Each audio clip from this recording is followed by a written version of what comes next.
കർത്താവ് വരുന്നത് രക്ഷിക്കപ്പെട്ടവരെ കർത്താവിനോട് ചേർക്കുവാനാണ്. കർത്താവ് ഈ ഭൂമിയിലേക്ക് വരുന്നത്.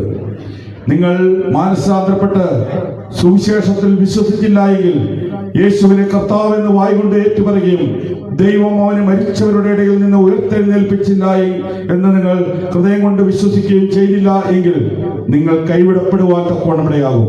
യേശു കർത്താവ് വരുവാൻ താമസമില്ല. അവന്റെ ലക്ഷണങ്ങൾ ഇന്ന് ഭൂമിയിൽ നടന്നുകൊണ്ടിരിക്കുന്നു. യേശു മണവാളൻ നമ്മെ ചേർക്കുവാൻ തക്കവണ്ണം ഈ മധ്യാകാശത്തിൽ വെളിപ്പെടുവാൻ കാലം ആസന്നമായി. പ്രിയരെ, ഒരുങ്ങാം നമുക്ക് വിശുദ്ധിയോടെ. യുദ്ധങ്ങളും ക്ഷാമങ്ങളും അടിക്കടെ ഉയർന്നിടുമ്പോൾ കാന്തൻ യേശു വരാൻ കാലമായി. ഒരുങ്ങാം വിശുദ്ധിയോടെ. ഈ ആശയം എന്ന ഗാനം നമുക്ക് എല്ലാവർക്കും എഴുന്നേറ്റ് കൈകളെ അടിച്ച് പാടി ദൈവത്തെ മഹത്വപ്പെടുത്താം. പ്രിയ സഹോദരന്മാർ, മുന്നോട്ട് വന്നാലും യേശു മണവാളൻ നമ്മെ ചേർക്കുവാൻ മധ്യവാനിൽ വെളിപ്പെടുവാൻ. യേശു മണവാളൻ നമ്മെ ചേർക്കുവാൻ മധ്യവാനിൽ വെളിപ്പെടുവാൻ. കാലം ആസന്നമായി പ്രിയരേ, ഒരുങ്ങാം വിശുദ്ധിയോടെ. കാലം ആസന്നമായി പ്രിയരേ, ഒരുങ്ങാം വിശുദ്ധിയോടെ. ചേരുന്ന വേഗത്തിൽ ഇമ്പഹിതത്തിൽ. കാലം ആസന്നമായി പ്രിയരേ, ഒരുങ്ങാം വിശുദ്ധിയോടെ. യുദ്ധങ്ങളും ക്ഷാമങ്ങളും ഭൂകമ്പവും അടിക്കടി ഉയർന്നിടുമ്പോൾ. യുദ്ധങ്ങളും ക്ഷാമങ്ങളും ഭൂകമ്പവും അടിക്കടി ഉയർന്നിടുമ്പോൾ. കാന്തൻ യേശു വരാൻ കാലമായി. ഒരുങ്ങാം വിശുദ്ധിയോടെ. കാന്തൻ യേശു വരാൻ കാലമായി. ഒരുങ്ങാം വിശുദ്ധിയോടെ. ചേരുന്ന വേഗത്തിൽ ഇമ്പവിളക്കിൽ കാണുന്ന മങ്ങളിൽ പ്രിയപ്പെടും. ചേരുന്ന വേഗത്തിൽ ഇമ്പവിളക്കിൽ കാണുന്ന മങ്ങളിൽ പ്രിയപ്പെടും. യേശു മണവാളൻ നമ്മെ ചേർക്കുവാൻ മധ്യവാനിൽ വെളിപ്പെടുവാൻ. കാലം ആസന്നമായി പ്രിയരേ, ഒരുങ്ങാം വിശുദ്ധിയോടെ. കാലം ആസന്നമായി പ്രിയരേ, ഒരുങ്ങാം വിശുദ്ധിയോടെ. രോഗദുഃഖങ്ങളും മരണമതും തെല്ലും നീ ഭയപ്പെടരുതേ. രോഗദുഃഖങ്ങളും മരണമതും തെല്ലും നീ ഭയപ്പെടരുതേ. ദേഹം മണ്ണോട് ചേർന്നാലും രൂപാന്തരം പ്രാപിക്കും. ദേഹം മണ്ണോട് ചേർന്നാലും രൂപാന്തരം പ്രാപിക്കും. ചേരുന്ന വേഗത്തിൽ ഇമ്പവിളക്കിൽ കാണുന്ന മങ്ങളിൽ പ്രിയപ്പെടും. ചേരുന്ന വേഗത്തിൽ ഇമ്പവിളക്കിൽ കാണുന്ന മങ്ങളിൽ പ്രിയപ്പെടും. യേശു മണവാളൻ നമ്മെ ചേർക്കുവാൻ മധ്യവാനിൽ വെളിപ്പെടുവാൻ. യേശു മണവാളൻ നമ്മെ ചേർക്കുവാൻ മധ്യവാനിൽ വെളിപ്പെടുവാൻ. കാലം ആസന്നമായി പ്രിയരേ, ഒരുങ്ങാം വിശുദ്ധിയോടെ. കാലം ആസന്നമായി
വിശുദ്ധിയോടെ നമുക്ക്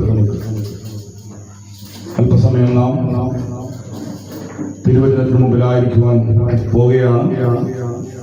നമ്മുടെ മധ്യത്തിൽ ഷോണി ബ്രദറുണ്ട്. ഷോണി ബ്രദറാണ് ദൈവവചനം നമ്മോട് സംസാരിക്കുന്നത്. ദൈവമേ, ഇന്ന് രാത്രി എന്നോട് ഇടപെടണമേ, എന്നോട് അവിടുന്ന് സംസാരിക്കണമേ എന്നുള്ള പ്രാർത്ഥനയോടുകൂടി നമുക്ക് ഓരോരുത്തരുമായിരിക്കാം. രണ്ട് സഹോദരന്മാർ ഇപ്പോൾ നമ്മെ പ്രാർത്ഥനയിൽ നയിക്കും. പ്രിയ ജയ്സൺ ബ്രദർ, സിറ്റി സഭയിലുള്ള ജയ്സൺ ബ്രദറും നെറ്റോ സഹോദരനും കടന്നു വന്ന് ചുരുക്കം ചില വാക്കുകളിൽ നമ്മെ പ്രാർത്ഥനയിൽ നയിക്കുന്നതായിരിക്കും. നമുക്ക് പ്രാർത്ഥനയോടെ ആയിരിക്കാം. തുടർന്ന് ഷോണി ബ്രദർ സഹോദരൻ, കണ്ണാറയിൽ ആയിരിക്കുന്ന ഷോണി സഹോദരൻ ദൈവത്തിൽ നമ്മെ അഭിസംബോധന ചെയ്തുകൊണ്ട് സംസാരിക്കുന്നതായിരിക്കും. നമുക്ക് എവർക്കും പ്രാർത്ഥനയോടുകൂടി ആയിരിക്കും. കരുണയുള്ള ദൈവമേ, സ്വർഗീയ പിതാവേ, ഞങ്ങൾക്ക് അനുഗ്രഹിക്കപ്പെട്ട ഒരു സന്ധ്യാസമയം അവിടെ നൽകിയതിനായിട്ട് തിരുനാമത്തിന് സ്തോത്രം. അവിടുത്തെ സാന്നിധ്യബോധത്തിലിരുന്ന് കർത്താവിനെ പാടി സ്തുതിപ്പാനായിട്ടും കർത്താവെ ഒന്നിച്ചുള്ള കൂട്ടായ്മയും സന്തോഷവും അനുഭവിപ്പാനായിട്ടും ഞങ്ങളെ ഇടയാക്കിയതിനായിട്ട് സ്തോത്രം. ഈ ദേശത്തോട് അവിടുത്തെ വചനം വിളിച്ചറിയിപ്പാൻ കർത്താവെ അവിടെ ഒരുക്കിയ ഈ മുഖാന്തരത്തിനായിട്ട് നന്ദിയോടുകൂടെ സ്തോത്രം. അനേക നാളുകൾ കർത്താവെ അവിടുത്തെ വചനം ശക്തിയോടെ അറിയിച്ചിട്ടുള്ള ഒരു സ്ഥലമാണ്.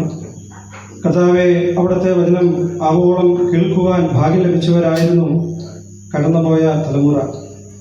കർത്താവെ ഈ തലമുറയിൽ അവിടുത്തെ വചനത്തെ അറിയിപ്പാൻ, കർത്താവിൻ്റെ മാറ്റമില്ലാത്ത സുവിശേഷത്തിൻ്റെ സത്യം കർത്താവെ അതിൻ്റെ ശക്തിയോടുകൂടെ അറിയിപ്പാൻ ഈ ദിവസങ്ങളിൽ അവിടെ നിരയാക്കുന്നതിനായിട്ട് തിരുനാമത്തിന് സ്തോത്രം. കർത്താവെ ആത്മീയമായിരിക്കുന്ന നിലയിൽ പല പരാജയങ്ങളും പല വീഴ്ചകളും കുറവുകളൊക്കെയും ഞങ്ങളുടെ ഭാഗത്ത് വന്നുപോയിട്ടുണ്ടെങ്കിലും ഞങ്ങളോട് പിന്നെയും കരുണ കാണിക്കുന്ന അവിടുത്തെ കൃപയ്ക്കായിട്ട് നന്ദിയോടുകൂടെ സ്തോത്രം. ഞങ്ങളെ നിലനിർത്തുന്ന അത് അവിടുത്തെ കൃപയാണ് എന്നുള്ളത് ഞങ്ങൾ ഓർക്കുന്നു. ദുഷ്ടങ്ങളിൽ നിന്ന് ഞങ്ങളെ പരിപാലിക്കുന്നത് അവിടുത്തെ ശക്തിയേറിയ ഭുജമാണെന്നുള്ളത് ഞങ്ങൾ ഓർക്കുന്നു. ഞങ്ങൾ നന്ദിയോടെ തിരുനാമത്തിന് സ്തോത്രം ചെയ്യുന്നു. ഇന്ന് ഈ രാത്രികാലം കർത്താവെ ഞങ്ങൾ ഒന്നിച്ചു കൂടി അവിടുത്തെ മുൻപാകെ ഞങ്ങളായിരിക്കുന്നു. അവിടുത്തെ വചനത്തിൻ്റെ നിറവിൽ ഞങ്ങൾക്ക് സന്തോഷം അനുഭവിപ്പാൻ കർത്താവെ അവിടുത്തെ ദാസനിൽ നിന്ന് അവിടുന്ന് സംസാരിക്കുന്ന വചനങ്ങൾ കേട്ട് ഞങ്ങളുടെ ഹൃദയങ്ങൾ കർത്താവിനോട് കൂടുതൽ കൂറുള്ളതായി തീരുവാൻ ഞങ്ങളെ അവിടെ ഒരുക്കുകയും സഹായിക്കുകയും ചെയ്യണം എന്ന് ഞങ്ങൾ പ്രാർത്ഥിക്കുന്നു. കർത്താവിൻ്റെ ആത്മാവിൻ്റെ നിറവ് ഞങ്ങൾ അനുഭവിപ്പാൻ കർത്താവെ എല്ലാ സത്യത്തിലും ഞങ്ങളെ വഴി നടത്തുന്ന ആത്മാവിൻ്റെ നടത്തിപ്പ് ഞങ്ങൾ അനുഭവിപ്പാൻ തക്കവണ്ണം ഈ ദിവസങ്ങളിൽ ഞങ്ങളെല്ലാവരെയും അവിടുന്ന് സഹായിക്കണം എന്ന് ഞങ്ങൾ പ്രാർത്ഥിക്കുന്നു. പ്രത്യേകിച്ച് സ്ഥലസഭയ്ക്കായിട്ട് ഞങ്ങൾ നന്ദിയോടെ സ്തോത്രം ചെയ്യുന്നു. ഇവിടെയുള്ള സ്ഥലസഭകളെ കർത്താവ് അനുഗ്രഹിക്കുന്നു, നടത്തുന്നു എന്നുള്ളതിനാണ് സ്തോത്രം. പ്രിയപ്പെട്ടവരെ, ഈ നിലയിൽ അനുഗ്രഹിക്കപ്പെട്ട ശുശ്രൂഷയ്ക്കായി അവിടെ ഒരുക്കി എന്നുള്ളതിനാണ് സ്തോത്രം. ഇന്നത്തെ ഈ വചന ശുശ്രൂഷ മൂലം ഞങ്ങൾക്ക് എല്ലാവർക്കും അനുഗ്രഹം അനുഭവിപ്പാൻ കർത്താവെ കുറവില്ലാതെ അവിടുത്തെ നന്മകൾ അനുഭവിപ്പാൻ ഇട നൽകുമാറാകണമെന്ന് പ്രാർത്ഥിക്കുന്നു. അതിനെ സംസാരിക്കുന്ന ദാസനെ ഒരിക്കൽ കൂടെ അവിടുത്തെ കരങ്ങളിൽ സമർപ്പിക്കുന്നു. രക്ഷകനാഥനുമായ കർത്താവിന്റെ വലിയ നാമത്തിൽ അടികളെ ഏറ്റവും താഴ്മയമായി അപേക്ഷിച്ചുകൊള്ളുന്നു.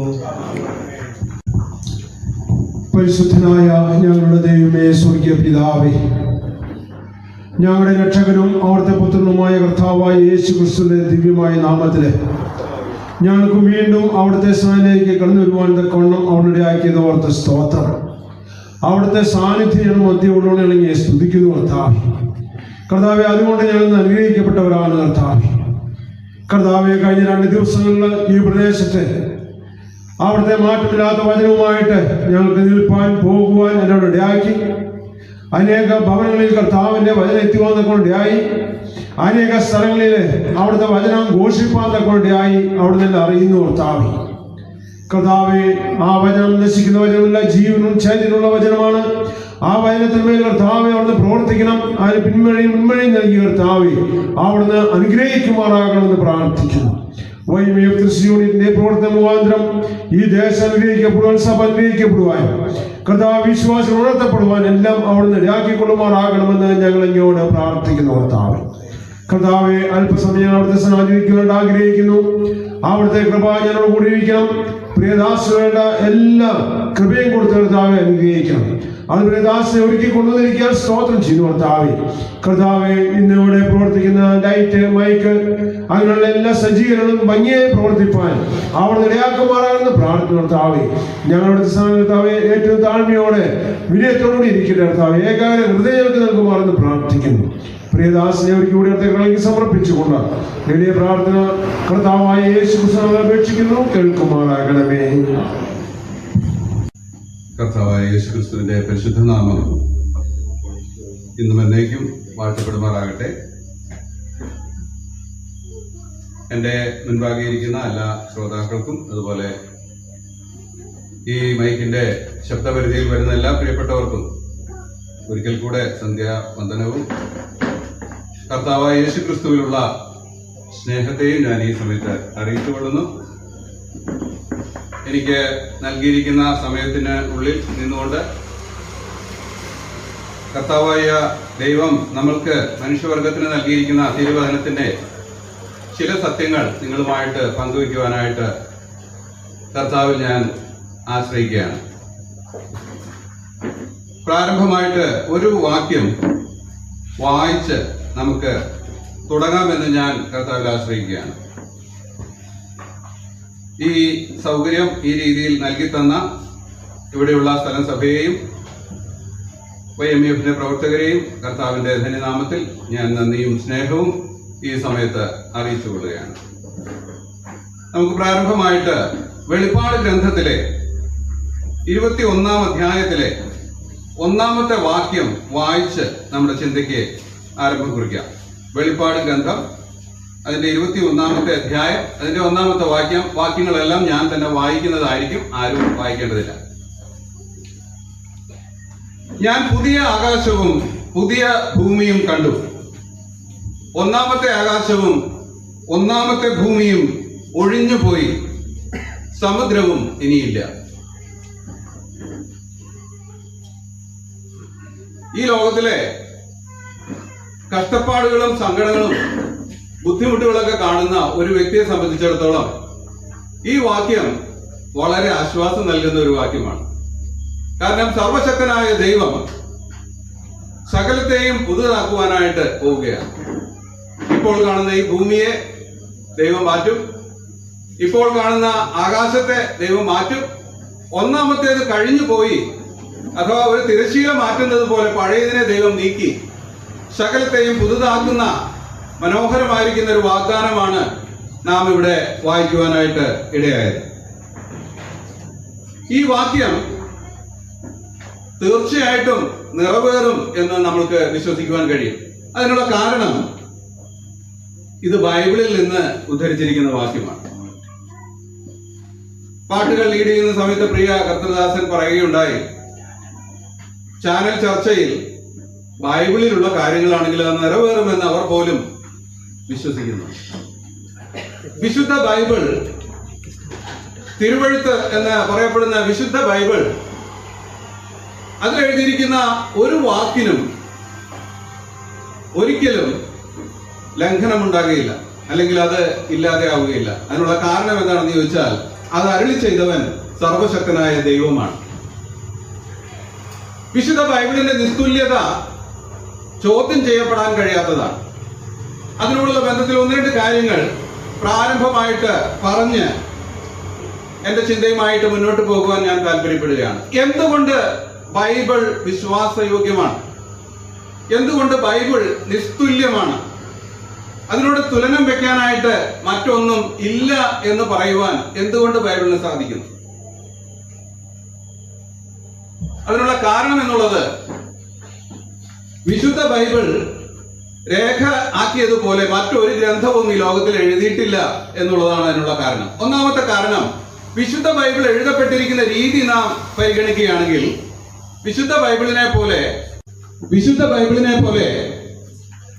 രേഖപ്പെടുത്തിയിരിക്കുന്ന ഒരു പുസ്തകവും രചിച്ചിരിക്കുന്ന ഒരു പുസ്തകവും ഈ ലോകത്തിലില്ല. 66 പുസ്തകങ്ങൾ അടങ്ങുന്ന ഒരു പുസ്തക സമാഹാരമാണ് വിശുദ്ധ ബൈബിൾ. മാത്രമല്ല, ഈ പുസ്തകങ്ങൾ ഒരിടത്ത് അല്ലെങ്കിൽ ഒരു തലമുറയിൽ ചില മനുഷ്യർ ചേർന്ന് രചിച്ച് ഉണ്ടാക്കിയതല്ല, മറിച്ച് 1600 വർഷങ്ങൾ കൊണ്ടാണ് ഈ ഗ്രന്ഥം ഇന്ന് നമ്മുടെ കൈകളിൽ എത്തിച്ചേർന്നിരിക്കുന്നത്. അതായത് ബൈബിളിലെ അവസാന പുസ്തകമായിരിക്കുന്ന വെളിപ്പാട് എഴുതുന്നതിന് 1600 വർഷങ്ങൾ ഏകദേശം മുൻപാണ് ആദ്യ പുസ്തകങ്ങളായിരിക്കുന്ന പഞ്ചഗ്രന്ഥങ്ങൾ ബൈബിളിൽ എഴുതിയത്. രണ്ടാമത്തെ കാര്യം, ഈ ബൈബിൾ എഴുതിയ വ്യക്തികൾ വിവിധ തുറകളിൽ നിന്നുള്ളവരായിരുന്നു, വിവിധ പ്രൊഫഷണൽസ് ആയിരുന്നു. ചിലർ പ്രവാചകന്മാരാണ്, ചിലർ പുരോഹിതന്മാരാണ്, ചിലർ രാജാക്കന്മാരാണ്, മറ്റു ചിലർ മുക്കുവന്മാരാണ്, അതുപോലെ ഡോക്ടറുണ്ട്. വിവിധ തുറകളിൽ നിന്നുള്ള വിവിധ ഇന്റലക്ച്വൽ ലെവൽ ഉള്ള മനുഷ്യരാണ് ഇത് എഴുതിയിരിക്കുന്നത്. മൂന്നാമത്, ഈ പുസ്തകം എഴുതിയിരുന്ന മേഖല ഒരു സ്ഥലത്ത് ഇരുന്നു കൊണ്ടല്ല ഇത് രേഖപ്പെടുത്തിയത്. 3 വൻകരകളിൽ ഇരുന്നു കൊണ്ടാണ് വിശുദ്ധ ബൈബിൾ എഴുതിയത്. ആഫ്രിക്ക, ഏഷ്യ, യൂറോപ്പ് എന്നീ വൻകരകളിൽ ഇരുന്നു കൊണ്ട് ഈ ഗ്രന്ഥം രചിക്കുവാനായിട്ടിടയായി. ഞാനൊരു എക്സാമ്പിൾ പറഞ്ഞാൽ, ദാനിയേൽ എന്ന പ്രവചന പുസ്തകം എഴുതിയത് പേർഷ്യ എന്ന രാജ്യത്ത് ആണെങ്കിൽ ഇന്നത്തെ ഇറാൻ, റോമാലേഖനം എഴുതിയത് റോമാലേഖനം എഴുതിയത് പൗലോസാണ്. പൗലോസ് എഴുതിയ 14 ലേഖനങ്ങളിൽ പലതും റോമിൽ കാരാഗ്രഹത്തിൽ നിന്ന് എഴുതിയതാണ്. ഈ 2 സ്ഥലങ്ങളും തമ്മിൽ 5000 കിലോമീറ്റർ അകലമുണ്ട്. അപ്പോൾ പല വ്യക്തികളെ കൊണ്ട്, പല ബുദ്ധി നിലവാരങ്ങളുള്ള മനുഷ്യരെ കൊണ്ട് പല സമയങ്ങളിലായി പല സ്ഥലങ്ങളിൽ ഇരുന്ന് എഴുതിയ ഈ പുസ്തകം 40ഓളം എഴുത്തുകാരാണ് ഇതിന്റെ പിറകിൽ പ്രവർത്തിച്ചത്. എന്നാൽ അങ്ങനെ എഴുതിയ ഒരു പുസ്തകമാണെങ്കിലും ഈ പുസ്തകത്തിൽ അന്യോന്യം യാതൊരു വൈരുദ്ധ്യങ്ങളും ഇല്ലാതെ ഒരു മനുഷ്യൻ ഒരു റൂമിൽ ഇരുന്ന് എഴുതിയതുപോലെ കൃത്യമാണ്. അത് കാണിക്കുന്നത് സ്ഥലകാല പരിമിതികളില്ലാത്ത സർവജ്ഞാനിയായ, സർവശക്തനായ, സർവവ്യാപിയായ, സകലത്തിന്റെയും മീതെ അധിപനായ ഒരുവൻ അതിന്റെ പിറകിൽ പ്രവർത്തിച്ചു എന്നുള്ളതാണ്.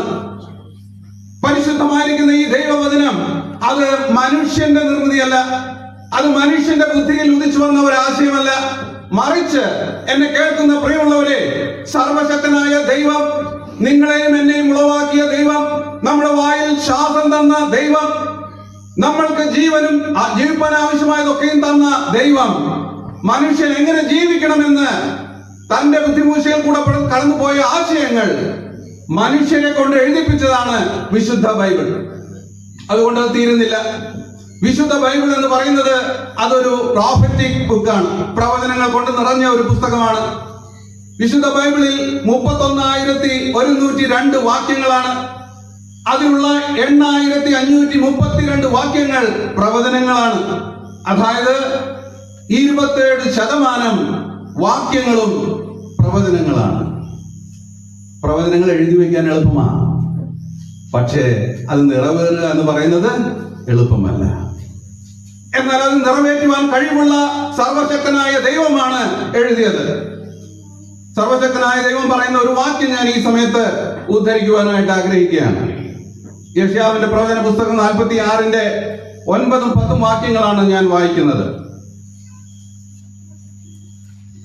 ഞാനല്ലാതെ വേറൊരു ദൈവമില്ല, ഞാൻ തന്നെ ദൈവം, എന്നെ പോലെ ഒരുത്തനുമില്ല. ആരംഭത്തിങ്കൽ തന്നെ അവസാനവും പൂർവകാലത്ത് തന്നെ മേലാൽ സംഭവിപ്പാനുള്ളതും ഞാൻ പ്രസ്താവിക്കുന്നു. എന്റെ ആലോചന നിവൃത്തിയാകും, ഞാൻ എന്റെ താല്പര്യമൊക്കെയും അനുഷ്ഠിക്കും എന്ന് ഞാൻ പറയുന്നു. ഇത് ദൈവം നൽകുന്ന സാക്ഷ്യമാണ്. വിശുദ്ധ ബൈബിൾ എന്തുകൊണ്ട് പ്രോഫറ്റിക്കൽ ബുക്കാണെന്ന് ചോദിച്ചാൽ, ആരംഭത്തിങ്കൽ തന്നെ അവസാനം അറിയുന്ന ഒരുവനാണ് അതിന്റെ പുറകിൽ പ്രവർത്തിക്കുന്നത്. അതുകൊണ്ടാണ് അത് പ്രോഫറ്റിക്കൽ ബുക്ക് ആയിരിക്കുന്നത്. 1817 പ്രവചനങ്ങൾ, പ്രവചന വിഷയങ്ങൾ 8532 വാക്യങ്ങളിലായിട്ട് വിശുദ്ധ ബൈബിളില് ഉണ്ട്.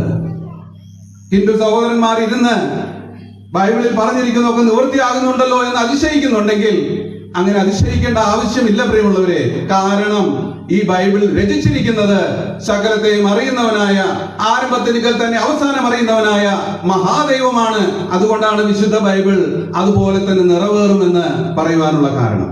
മാത്രമല്ല, വിശുദ്ധ ബൈബിൾ എന്ന ഏക ഗ്രന്ഥമാണ് മനുഷ്യൻ എന്ന് ഉൽപാദിതനായി, അല്ലെങ്കിൽ മനുഷ്യന്റെ ഉൽപ്പത്തി എന്നാണ്.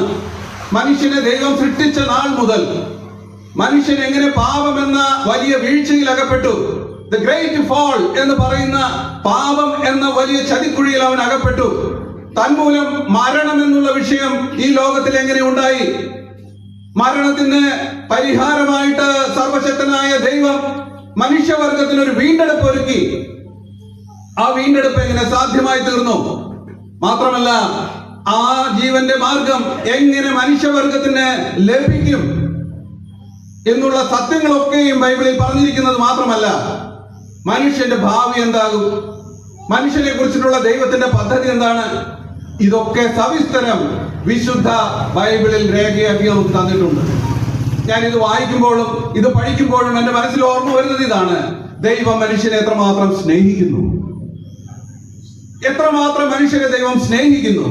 കാരണം തന്റെ സാദൃശ്യത്തിലും സ്വരൂപത്തിലും ഉണ്ടാക്കിയ മനുഷ്യനെ ദൈവം സ്നേഹിക്കുന്നത് കൊണ്ട് ഈ ഭൂമിയിൽ നടക്കുന്ന ഒരു കാര്യത്തെയും ദൈവം മനുഷ്യരെ അറിയാതെ ചെയ്യുവാൻ ആഗ്രഹിക്കുന്നില്ല.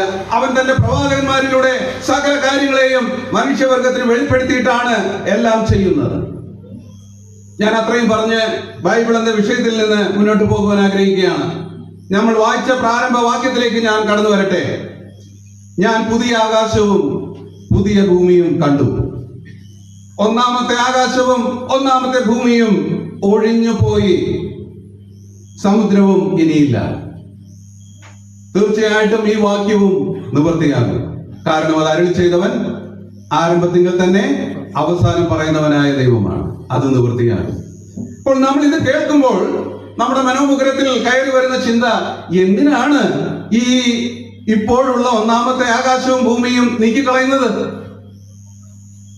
അതിന് കാരണമുണ്ട്. അവിടെയാണ് ദൈവത്തിന് മനുഷ്യരോടുള്ള സ്നേഹം ഞാൻ മനസ്സിലാക്കുന്നത്. ദൈവം തന്റെ സാദൃശ്യത്തിലും സ്വരൂപത്തിലും സൃഷ്ടിച്ച മനുഷ്യനെ പൂർണ്ണ സ്വാതന്ത്ര്യമുള്ളവനായിട്ടാണ് സൃഷ്ടിച്ചിരിക്കുന്നത്. തീരുമാനങ്ങൾ എടുക്കുവാൻ മനുഷ്യന് സ്വാതന്ത്ര്യം ദൈവം നൽകി. പക്ഷേ സകലവും അറിയുന്നവനായ ദൈവം മനുഷ്യന്റെ തീരുമാനങ്ങളിൽ വരുന്ന വീഴ്ചകൾ നിമിത്തം ഈ ഭൂമി വാസയോഗ്യമല്ലാതായി തീരുമെന്ന് മുൻകണ്ടു. അതിന്റെ വെളിച്ചത്തിൽ താൻ മറ്റൊരു ലോകത്തെ, പുതിയൊരു ആകാശത്തെയും പുതിയ ഭൂമിയെയും ഉണ്ടാക്കുവാൻ മുൻപേ തീരുമാനിച്ചു. എത്രയോ ദൈവം നമ്മെ സ്നേഹിക്കുന്നു. എന്റെ പ്രിയമുള്ളവരെ, ഈ ദൈവം നമ്മളുടെ വീഴ്ചയിൽ നമ്മെ താങ്ങുന്ന ദൈവമാണ്. മനുഷ്യൻ പാപം ചെയ്തെങ്കിലും അവനെ കൈവിടാത്ത ഒരു ദൈവമാണ്.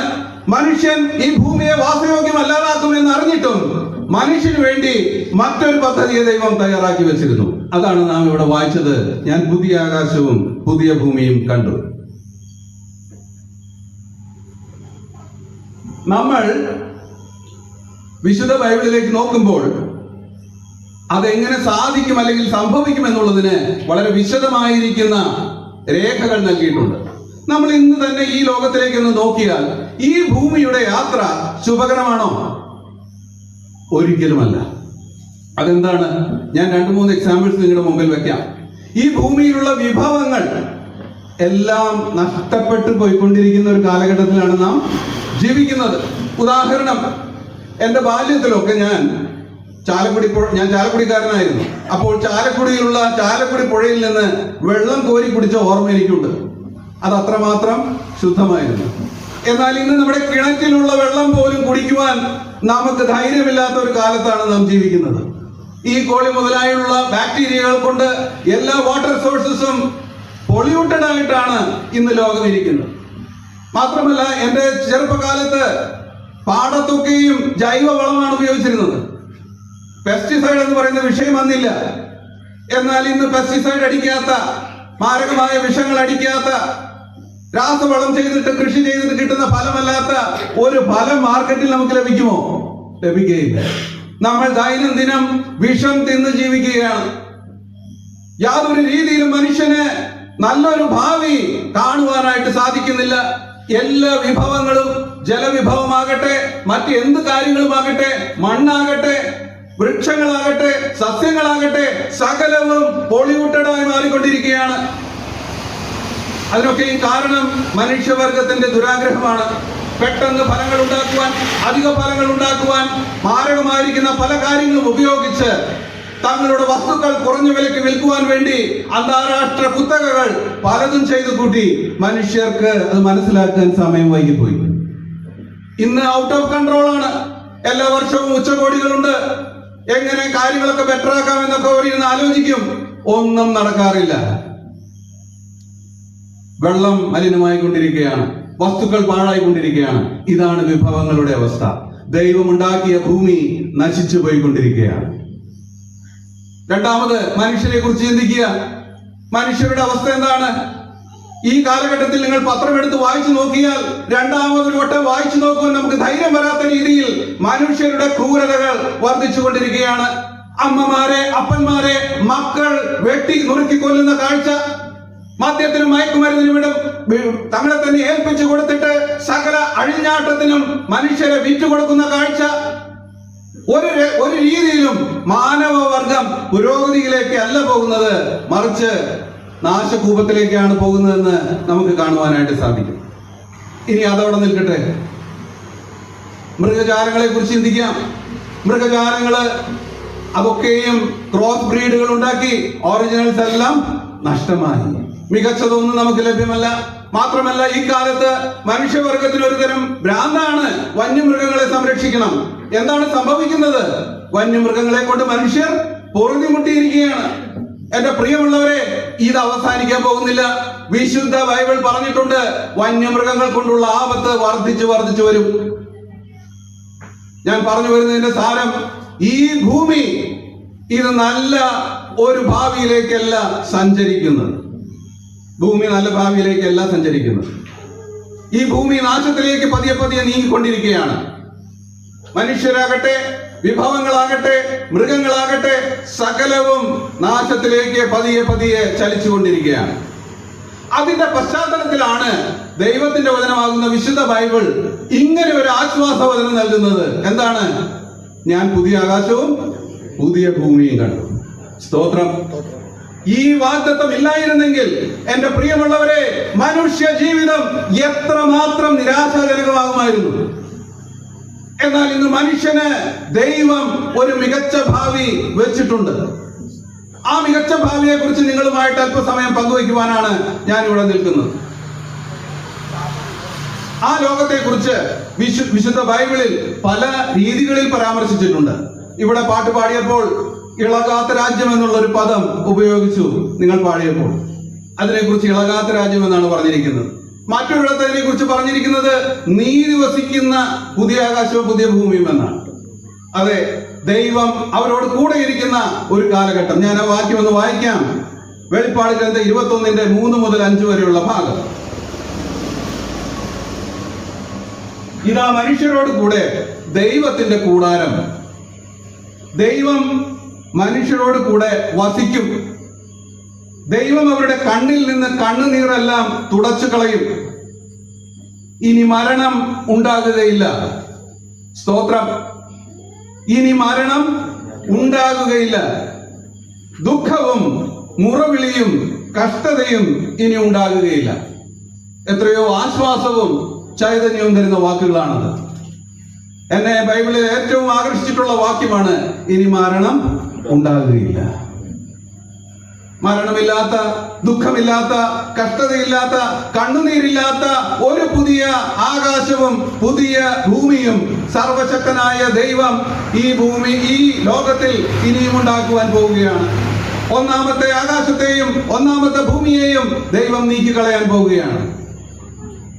ഇപ്പോൾ ഇത് ചോദിക്കുമ്പോൾ, ഇത് പറയുമ്പോൾ നമ്മൾക്കുണ്ടാകുന്ന ചിന്ത, അങ്ങനെയെങ്കിൽ ആർ അതിൽ പ്രവേശിക്കും? ആർ അതിൽ പ്രവേശിക്കും? ബൈബിൾ അതിന് ഉത്തരം നൽകിയിട്ടുണ്ട്.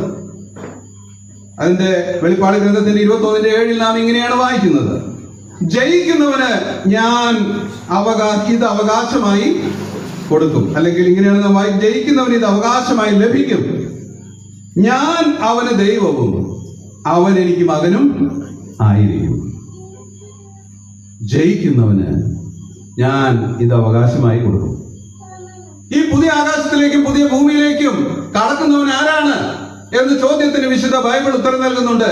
ജയിക്കുന്നവനാണ് അത് കൊടുക്കുന്നത്. അപ്പൊ എന്ത് ജയമാണ് എന്ന് നമ്മുടെ മനസ്സിൽ ഉണ്ടാകും. എന്താണ് ഈ ജയം? അതിനെക്കുറിച്ച് വിശുദ്ധ ബൈബിൾ പറയുന്ന മറ്റൊരു വാക്യം ഞാൻ വായിക്കാം. 1 യോഹന്നാൻ 5:4-5 വാക്യങ്ങളിൽ നാം ഇങ്ങനെ വായിക്കുന്നു, ദൈവത്തിൽ നിന്ന് ജനിച്ചതൊക്കെയും ലോകത്തെ ജയിക്കുന്നു. ദൈവത്തിൽ നിന്ന് ജനിച്ചതൊക്കെയും ലോകത്തെ ജയിക്കുന്നു.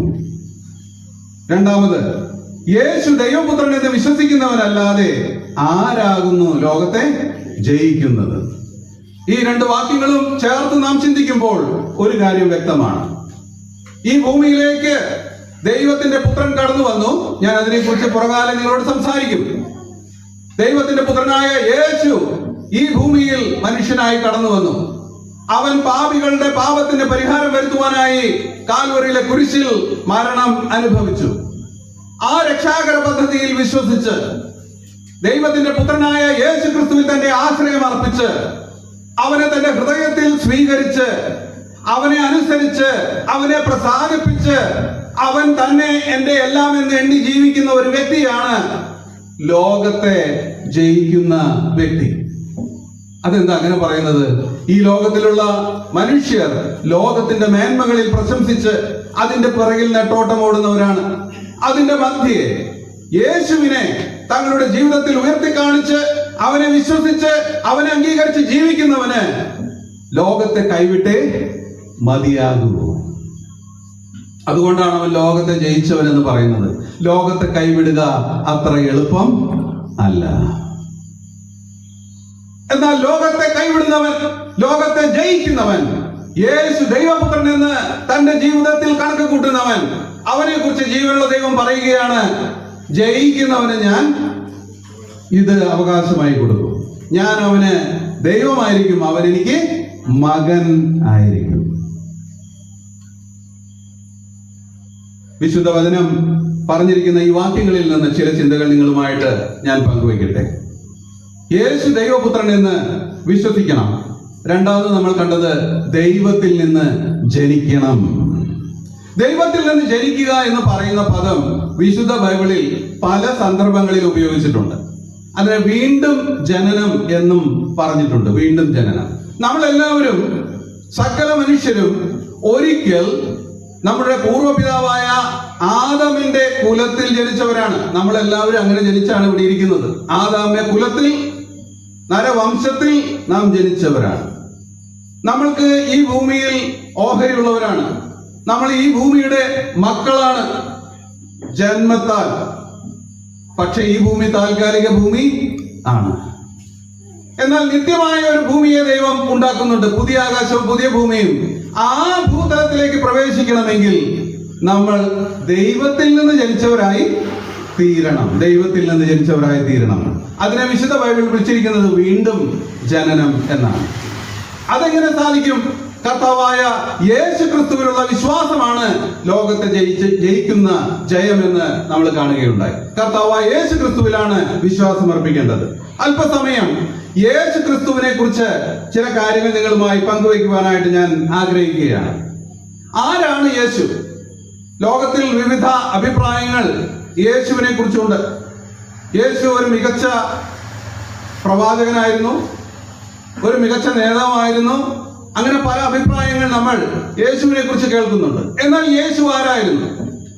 വിശുദ്ധ ബൈബിൾ പ്രസ്താവിക്കുന്നത് അവൻ ദൈവത്തിന്റെ പുത്രനായിരുന്നു എന്നാണ്. ദൈവപുത്രൻ എന്ന് പറഞ്ഞാൽ അതിന്റെ അർത്ഥം ദൈവം ആയിരുന്നു എന്നാണ്. അത് നമുക്ക് എങ്ങനെ അറിയാം യേശു ദൈവമായിരുന്നു എന്ന്? യേശു ദൈവമായിരുന്നു എന്ന് നാം മനസ്സിലാക്കുന്നത് വിശുദ്ധ ബൈബിളിൽ യേശു ചെയ്ത പ്രവൃത്തികളെ എഴുതി വെച്ച സാക്ഷികളുടെ വാക്കുകളെ നാം പരിശോധിക്കണം. കർത്താവായ യേശു ക്രിസ്തു ഈ ഭൂമിയിൽ കടന്നു വന്നത് എങ്ങനെയായിരുന്നു? അവന്റെ ജനനം നിസ്തുല്യമായിരുന്നു. നമ്മളെല്ലാവരും ജനിക്കുന്നത് പോലെ അപ്പനിൽ നിന്ന് അമ്മയിലേക്കും അമ്മയിൽ നിന്ന് ഭൂമിയിലേക്കും അല്ല കർത്താവായ യേശു ക്രിസ്തു ജനിച്ചത്. പിന്നെയോ കർത്താവായ യേശു ക്രിസ്തു ജനിച്ചത് കന്യകയിൽ ദൈവത്തിന്റെ ആത്മാവിന്റെ ശക്തിയാൽ ഉളവായവനായിരുന്നു. അവൻ ജനനത്താൽ പാപമില്ലാത്ത പരിശുദ്ധൻ ആയിരുന്നു. പാപമില്ലാത്ത പരിശുദ്ധൻ. കർത്താവ് പാപമില്ലാത്തവനായിരുന്നു എന്നുള്ളത് തന്റെ ജീവകാലത്തൊക്കെയും താൻ തെളിയിച്ചു. ഒരിക്കൽ പോലും ആരുടെയും മുൻപിൽ ക്ഷമാപണം നടത്തേണ്ട ആവശ്യം കർത്താവിന് ഉണ്ടായിട്ടില്ല. കാരണം അങ്ങനെ ഒരു തെറ്റ് താൻ ഒരിക്കലും ചെയ്തില്ല. മാത്രമല്ല, തന്നെ താൻ ചെയ്യാത്ത കുറ്റത്തിന് വിധിക്കുവാനിരുന്ന 5 കോടതികളും കർത്താവ് യേശു ക്രിസ്തുവിൽ ഒരു കുറ്റവും കാണുവാൻ സാധിച്ചില്ല.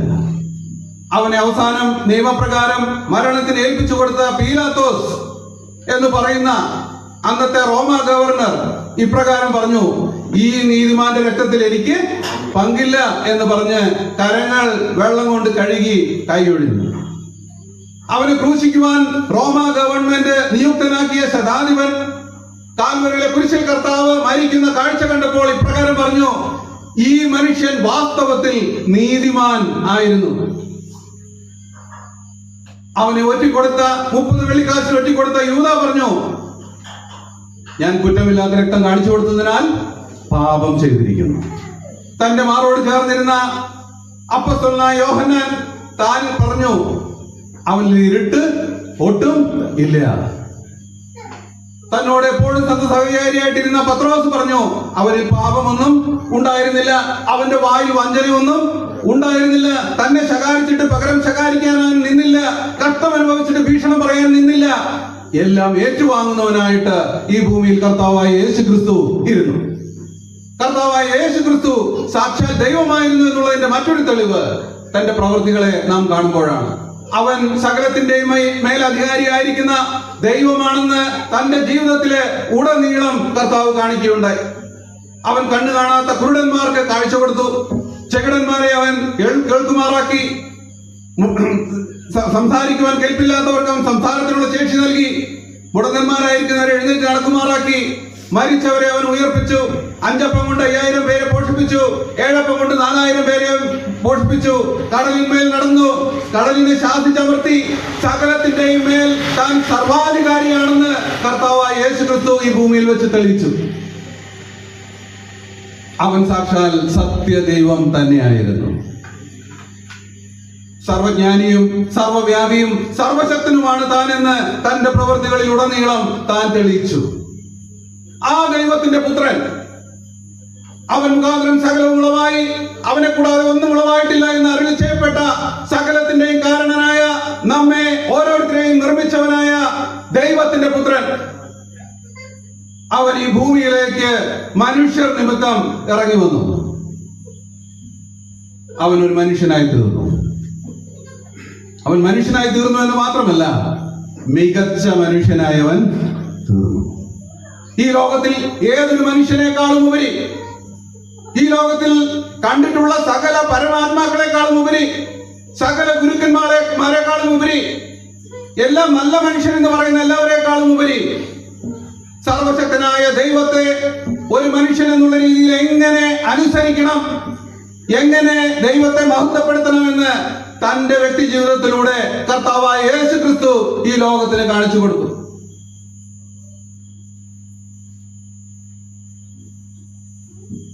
താൻ എത്രമാത്രം ദൈവത്തെ പ്രസാദിപ്പിച്ചു എന്നുള്ളതിന്റെ തെളിവായി സർവശക്തനായ ദൈവം, തന്റെ പിതാവായ ദൈവം 2 വട്ടം കർത്താവായ യേശു ക്രിസ്തുവിനെ സാക്ഷ്യം പറഞ്ഞു, ഇവൻ എന്റെ പ്രിയ പുത്രൻ, ഇവനിൽ ഞാൻ പ്രസാദിച്ചിരിക്കുന്നു.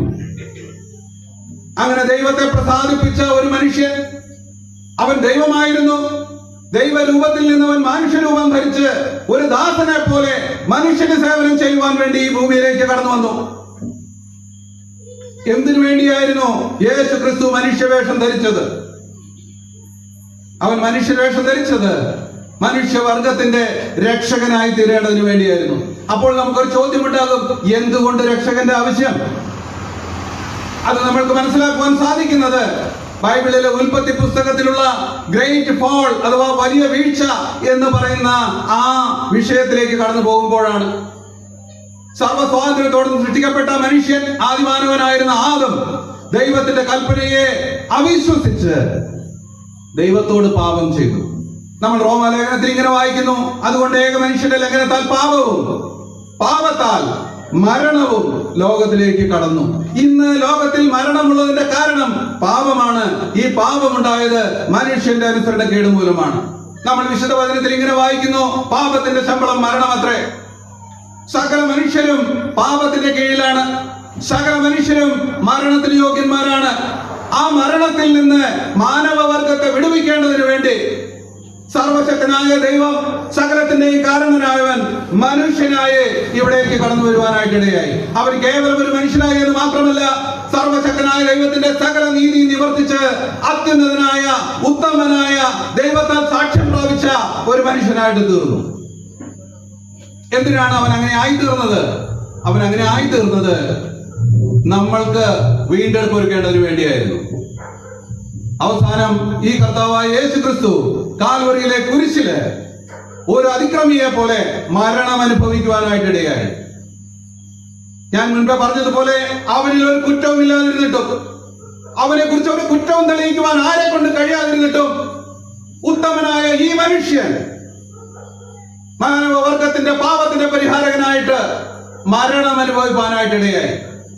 പാപത്തിന്റെ ശമ്പളമായ മരണം മനുഷ്യവർഗമായ നമ്മൾക്ക് ലഭിക്കേണ്ടതിന് പകരം മനുഷ്യനായി ഭൂമിയിലേക്ക് കടന്നു വന്ന കർത്താവായ യേശു ക്രിസ്തു മരണം ഏറ്റെടുത്ത് നമ്മൾക്ക് പകരക്കാരനായി ദൈവത്തിന്റെ നീതിയെ നിവർത്തിച്ചു. സ്തോത്രം. അങ്ങനെ കർത്താവായ യേശു ക്രിസ്തു നമ്മൾക്ക് വേണ്ടി മരണം അനുഭവിച്ചത് കൊണ്ട് അവൻ ഇന്ന് ലോകത്തിന്റെ രക്ഷകൻ ആണ്. ഒന്നാമത് ഞാൻ പറഞ്ഞ അവൻ ദൈവത്തിന്റെ പുത്രനാണ്. രണ്ടാമത് ഞാൻ പറഞ്ഞത് അവൻ മനുഷ്യനായി തീർന്നു. മൂന്നാമത് അവൻ രക്ഷകനായി തീർന്നു.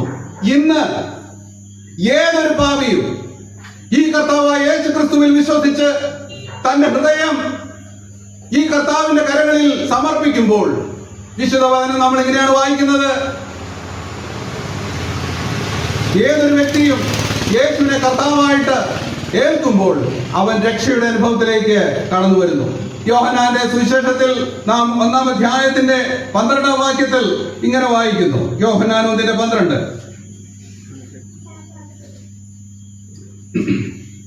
അവൻ, ഞാൻ ഭാഗം വായിക്കാം. അവനെ കൈക്കൊണ്ട് അവന്റെ നാമത്തിൽ വിശ്വസിക്കുന്ന ഏവർക്കും ദൈവമക്കളാകുവാൻ അവൻ അധികാരം കൊടുത്തിരിക്കുന്നു. പ്രിയമുള്ളവരെ, എന്നെ ദൂരെ ഇരുന്നും അടുത്തിരുന്നും കേൾക്കുന്ന ആരെങ്കിലും ദൈവത്തിന്റെ മക്കളായി തീർന്നിട്ടില്ല എങ്കിൽ, പാപത്തിന് ക്ഷമ പ്രാപിച്ചിട്ടില്ല എങ്കിൽ, ഇന്ന് തന്നെ ഈ നിമിഷം തന്നെ നിങ്ങളുടെ ഹൃദയത്തെ കർത്താവായ യേശു ക്രിസ്തുവിന്റെ കരങ്ങളിൽ സമർപ്പിക്കുക. അവനെ കൈക്കൊള്ളുക, അവനെ രക്ഷകനായിട്ട് അംഗീകരിക്കുക. കാൽവറിയിലെ കുരിശിലെ അവന്റെ മരണം നിങ്ങൾക്ക് വേണ്ടിയാണെന്ന് വിശ്വസിക്കുക. അങ്ങനെ നിങ്ങൾ ചെയ്യുന്ന പക്ഷം അവനെ കൈക്കൊള്ളുന്ന ഏവർക്കും ദൈവത്തിന്റെ മക്കളായി തീരുവാൻ ദൈവം അധികാരം കൊടുത്തിട്ടുണ്ട്. ഇങ്ങനെ വിശ്വാസം അർപ്പിക്കുന്ന ഒരു വ്യക്തിയാണ് ലോകത്തെ ജയിക്കുന്നവൻ. അവനാണ് പുതിയ ആകാശവും പുതിയ ഭൂമിയും ദൈവം നൽകുന്നത്. ഈ യേശു ക്രിസ്തു മരണം അനുഭവിച്ചു, അവൻ മരിച്ചവനായി തീർന്നു. എന്നാൽ അതവിടെ കൊണ്ട് തീർന്നില്ല. മരിച്ചവനായ കർത്താവായ യേശു ക്രിസ്തു 3-ാമത്തെ ദിവസം മരണത്തെ ജയിച്ച് ഉയർത്ത് എഴുന്നേറ്റു. മരണത്തിന്റെ ശക്തി ഇനിമേൽ മനുഷ്യവർഗത്തിന്റെ മേൽ ആധിപത്യം നടത്തുകയില്ല എന്ന് ആദ്യ മാനവനായി കർത്താവായ യേശു ക്രിസ്തു തെളിയിക്കുവാൻ ഇടയായി. സ്തോത്രം. ഇന്ന് മരണത്തിന് മനുഷ്യ ജീവിതത്തിന്റെ മേൽ സ്വാധീനമില്ലാത്ത വണ്ണം അത് ബലഹീനമാക്കി തീർത്തു. പക്ഷെ അത് കർത്താവായ യേശു ക്രിസ്തുവിൽ വിശ്വസിക്കുന്നവർക്ക് മാത്രമാണ് അത് സാധ്യമായി തീരുന്നത് എന്ന് എന്റെ കേൾവിക്കാർ മറക്കരുത്. കർത്താവായ യേശു ക്രിസ്തു നിങ്ങൾക്ക് നിത്യം ജീവിക്കുവാനുള്ള അവകാശം നൽകി കഴിഞ്ഞിരിക്കുന്നു. പക്ഷെ അത് വിശ്വാസത്താൽ നിങ്ങൾ സ്വന്തമാക്കുവാനായിട്ട് ആവശ്യമുണ്ട്. ഈ മരണത്തിൽ നിന്ന് ഉയർത്തെഴുന്നേറ്റ കർത്താവ് 40 നാളോളം തന്റെ ശിഷ്യന്മാരോട് കൂടെ വസിച്ചിട്ട് സ്വർഗത്തിലേക്ക് കരയേറിപ്പോയി. അവൻ സ്വർഗത്തിലേക്ക് കരയേറിപ്പോയി. ഇന്ന് ഇസ്രായേൽ ദേശത്തുള്ള ഒലിവ് എന്ന മലയുടെ മുകളിൽ നിന്ന് കർത്താവായ യേശു ക്രിസ്തു സ്വർഗത്തിലേക്ക് കരയേറി പോകുവാനായിട്ട് ഇടയായി. പക്ഷെ അവൻ പോകുന്നതിന് മുൻപ് ഇങ്ങനെ പറഞ്ഞു, ഞാൻ പോകുന്നത് നിങ്ങൾക്ക് നല്ലത്. ഞാൻ പോകാഞ്ഞാൽ കാര്യസ്ഥൻ നിങ്ങളുടെ അടുക്കൽ വരികയില്ല. എന്റെ പിതാവിന്റെ ഭവനത്തിൽ അനേകം വാസസ്ഥലങ്ങളുണ്ട്, ഇല്ലെങ്കിൽ ഞാൻ നിങ്ങളോട് പറയുമായിരുന്നു. കർത്താവ് ഒരു വാഗ്ദത്തം നൽകിയിട്ടാണ് പോയത്, മടങ്ങി വരും എന്നുള്ള വാഗ്ദത്തം. എന്റെ പ്രിയമുള്ളവരെ, എന്നെ കേൾക്കുന്ന പ്രിയപ്പെട്ടവരെ, സർവശക്തനായ ദൈവം മനുഷ്യവർഗത്തിന് പാപക്ഷമയ്ക്ക് വേണ്ടി, നിത്യജീവൻ ലഭിക്കേണ്ടതിന് വേണ്ടി, നിത്യം ദൈവത്തോട് കൂടെ വസിക്കേണ്ടതിന് വേണ്ടി സകല പ്രവൃത്തികളും പൂർത്തീകരിച്ചിട്ടുണ്ട് എന്നുള്ള സദ്വാർത്ത ഞാൻ നിങ്ങളെ അറിയിക്കുകയാണ്. എന്നാൽ അത് വിശ്വാസത്താൽ നമ്മുടെ ജീവിതത്തിലേക്ക് സ്വീകരിക്കുവാൻ തക്കവണ്ണം ദൈവം നമ്മെ ആഹ്വാനം ചെയ്യുകയാണ്. ഞാൻ എൻ്റെ വാക്യത്തിലേക്ക് മടങ്ങി വരികയാണ്. ഞാൻ പുതിയ ആകാശവും പുതിയ ഭൂമിയും കണ്ടു. ഈ പുതിയ ആകാശത്തിലേക്കും പുതിയ ഭൂമിയിലേക്കും പ്രവേശിക്കുന്നവൻ ഈ കർത്താവായ യേശു ക്രിസ്തുവിനെ ദൈവപുത്രൻ എന്ന് അംഗീകരിക്കുകയും അവന്റെ പാപപരിഹാര ബലിയിൽ വിശ്വസിക്കുകയും അവനെ തന്റെ കർത്താവും രക്ഷകനുമായി ഏറ്റുപറയുകയും ചെയ്യുന്നവനാണ്. അങ്ങനെ ചെയ്യുന്ന സകലരിലേക്കും ദൈവം തന്റെ പരിശുദ്ധാത്മാവിനെ അയച്ച് അവനെ തന്റെ അവകാശമാക്കി സൂക്ഷിക്കുകയാണ്. അവരാണ് ഈ പുതിയ ആകാശത്തിലേക്കും പുതിയ ഭൂമിയിലേക്കും പ്രവേശിക്കുന്നത്. അപ്പോൾ എന്നെ കേൾക്കുന്ന ചില പ്രിയപ്പെട്ടവർ ഒരു പക്ഷേ ഇങ്ങനെ ചോദിക്കുമായിരിക്കും, സഹോദര, ഞങ്ങൾ അങ്ങനെ ചെയ്തില്ലെങ്കിൽ എന്താ കുഴപ്പം? ഞാൻ അങ്ങനെ വിശ്വസിച്ചില്ല, ഞങ്ങൾ ഇവിടെ അങ്ങ് ജീവിച്ചു മരിച്ചു പോയാൽ പോരെ? എന്റെ പ്രിയമുള്ളവരെ, വലിയ ആപത്തുണ്ട്. ആ ആപത്തിനെ കുറിച്ച് കൂടെ നിങ്ങളോട് ചില വാക്കുകൾ പറഞ്ഞ് എന്റെ ഈ പ്രഭാഷണയോട് അവസാനിപ്പിക്കുവാൻ ഞാൻ ആഗ്രഹിക്കുകയാണ്. ഒന്നാമത്, ഈ ഭൂമി വലിയ ഒരു ന്യായവിധിക്ക് വിധേയമാകുമെന്ന് ദൈവത്തിന്റെ വചനമായിരിക്കുന്ന ബൈബിൾ പ്രസ്താവിക്കുന്നു. ആഗോളമായിരിക്കുന്ന ഒരു വലിയ ന്യായവിധി ഈ ഭൂമിയുടെ മേൽ പതിക്കുവാനായിട്ട് പോവുകയാണ്. അങ്ങനെയൊക്കെ സംഭവിക്കുമോ? അങ്ങനെ സംഭവിക്കും. കാരണം അത് അരുളി ചെയ്തിരിക്കുന്നത് കർത്താവായ ദൈവമാണ്. അങ്ങനെ സംഭവിക്കുമോ എന്ന് ചോദിച്ചാൽ ഞാൻ അതിനൊരു ഉത്തരം പറയാം. അങ്ങനെ ഇതിനു മുമ്പും സംഭവിച്ചിട്ടുണ്ട്. പുരാതന ലോകത്തിൽ ഗ്രേറ്റ് ഫ്ലഡ് എന്ന് പറയുന്ന വലിയ വെള്ളപ്പൊക്കത്തിലൂടെ മാനവവർഗത്തെ ഒന്നോടെ തുടച്ചു നീക്കിയ ചരിത്രം ഈ ഭൂമിക്ക് ഉണ്ടായിട്ടുണ്ട്. അതൊക്കെ ഉള്ളതാണോ? അതുള്ളത് തന്നെയാണ്. അതെങ്ങനെ നമുക്കറിയാം? ലോകത്തിൽ നിന്ന് നിലവിലുള്ള എല്ലാ പൗരാണിക സംസ്കാരങ്ങളുടെയും കേവ് റൈറ്റിംഗ്സിൽ, ഗുഹകളിലും മറ്റേ അവർ ചിത്രങ്ങളായിട്ടും എഴുത്തുകളായിട്ടും രേഖപ്പെടുത്തിയിരിക്കുന്നിടത്തൊക്കെ ഒരു വലിയ വെള്ളപ്പൊക്കം ഉണ്ടായിരുന്നു എന്ന് അവർ എഴുതി വെച്ചിട്ടുണ്ട്. ഇൻഫാക്ട് ചൈനീസ് ലാംഗ്വേജ് ഡെവലപ്പ് ചെയ്തിരിക്കുന്നത് വെള്ളപ്പൊക്കം എന്ന ഒറിജിനിൽ നിന്നാണ്.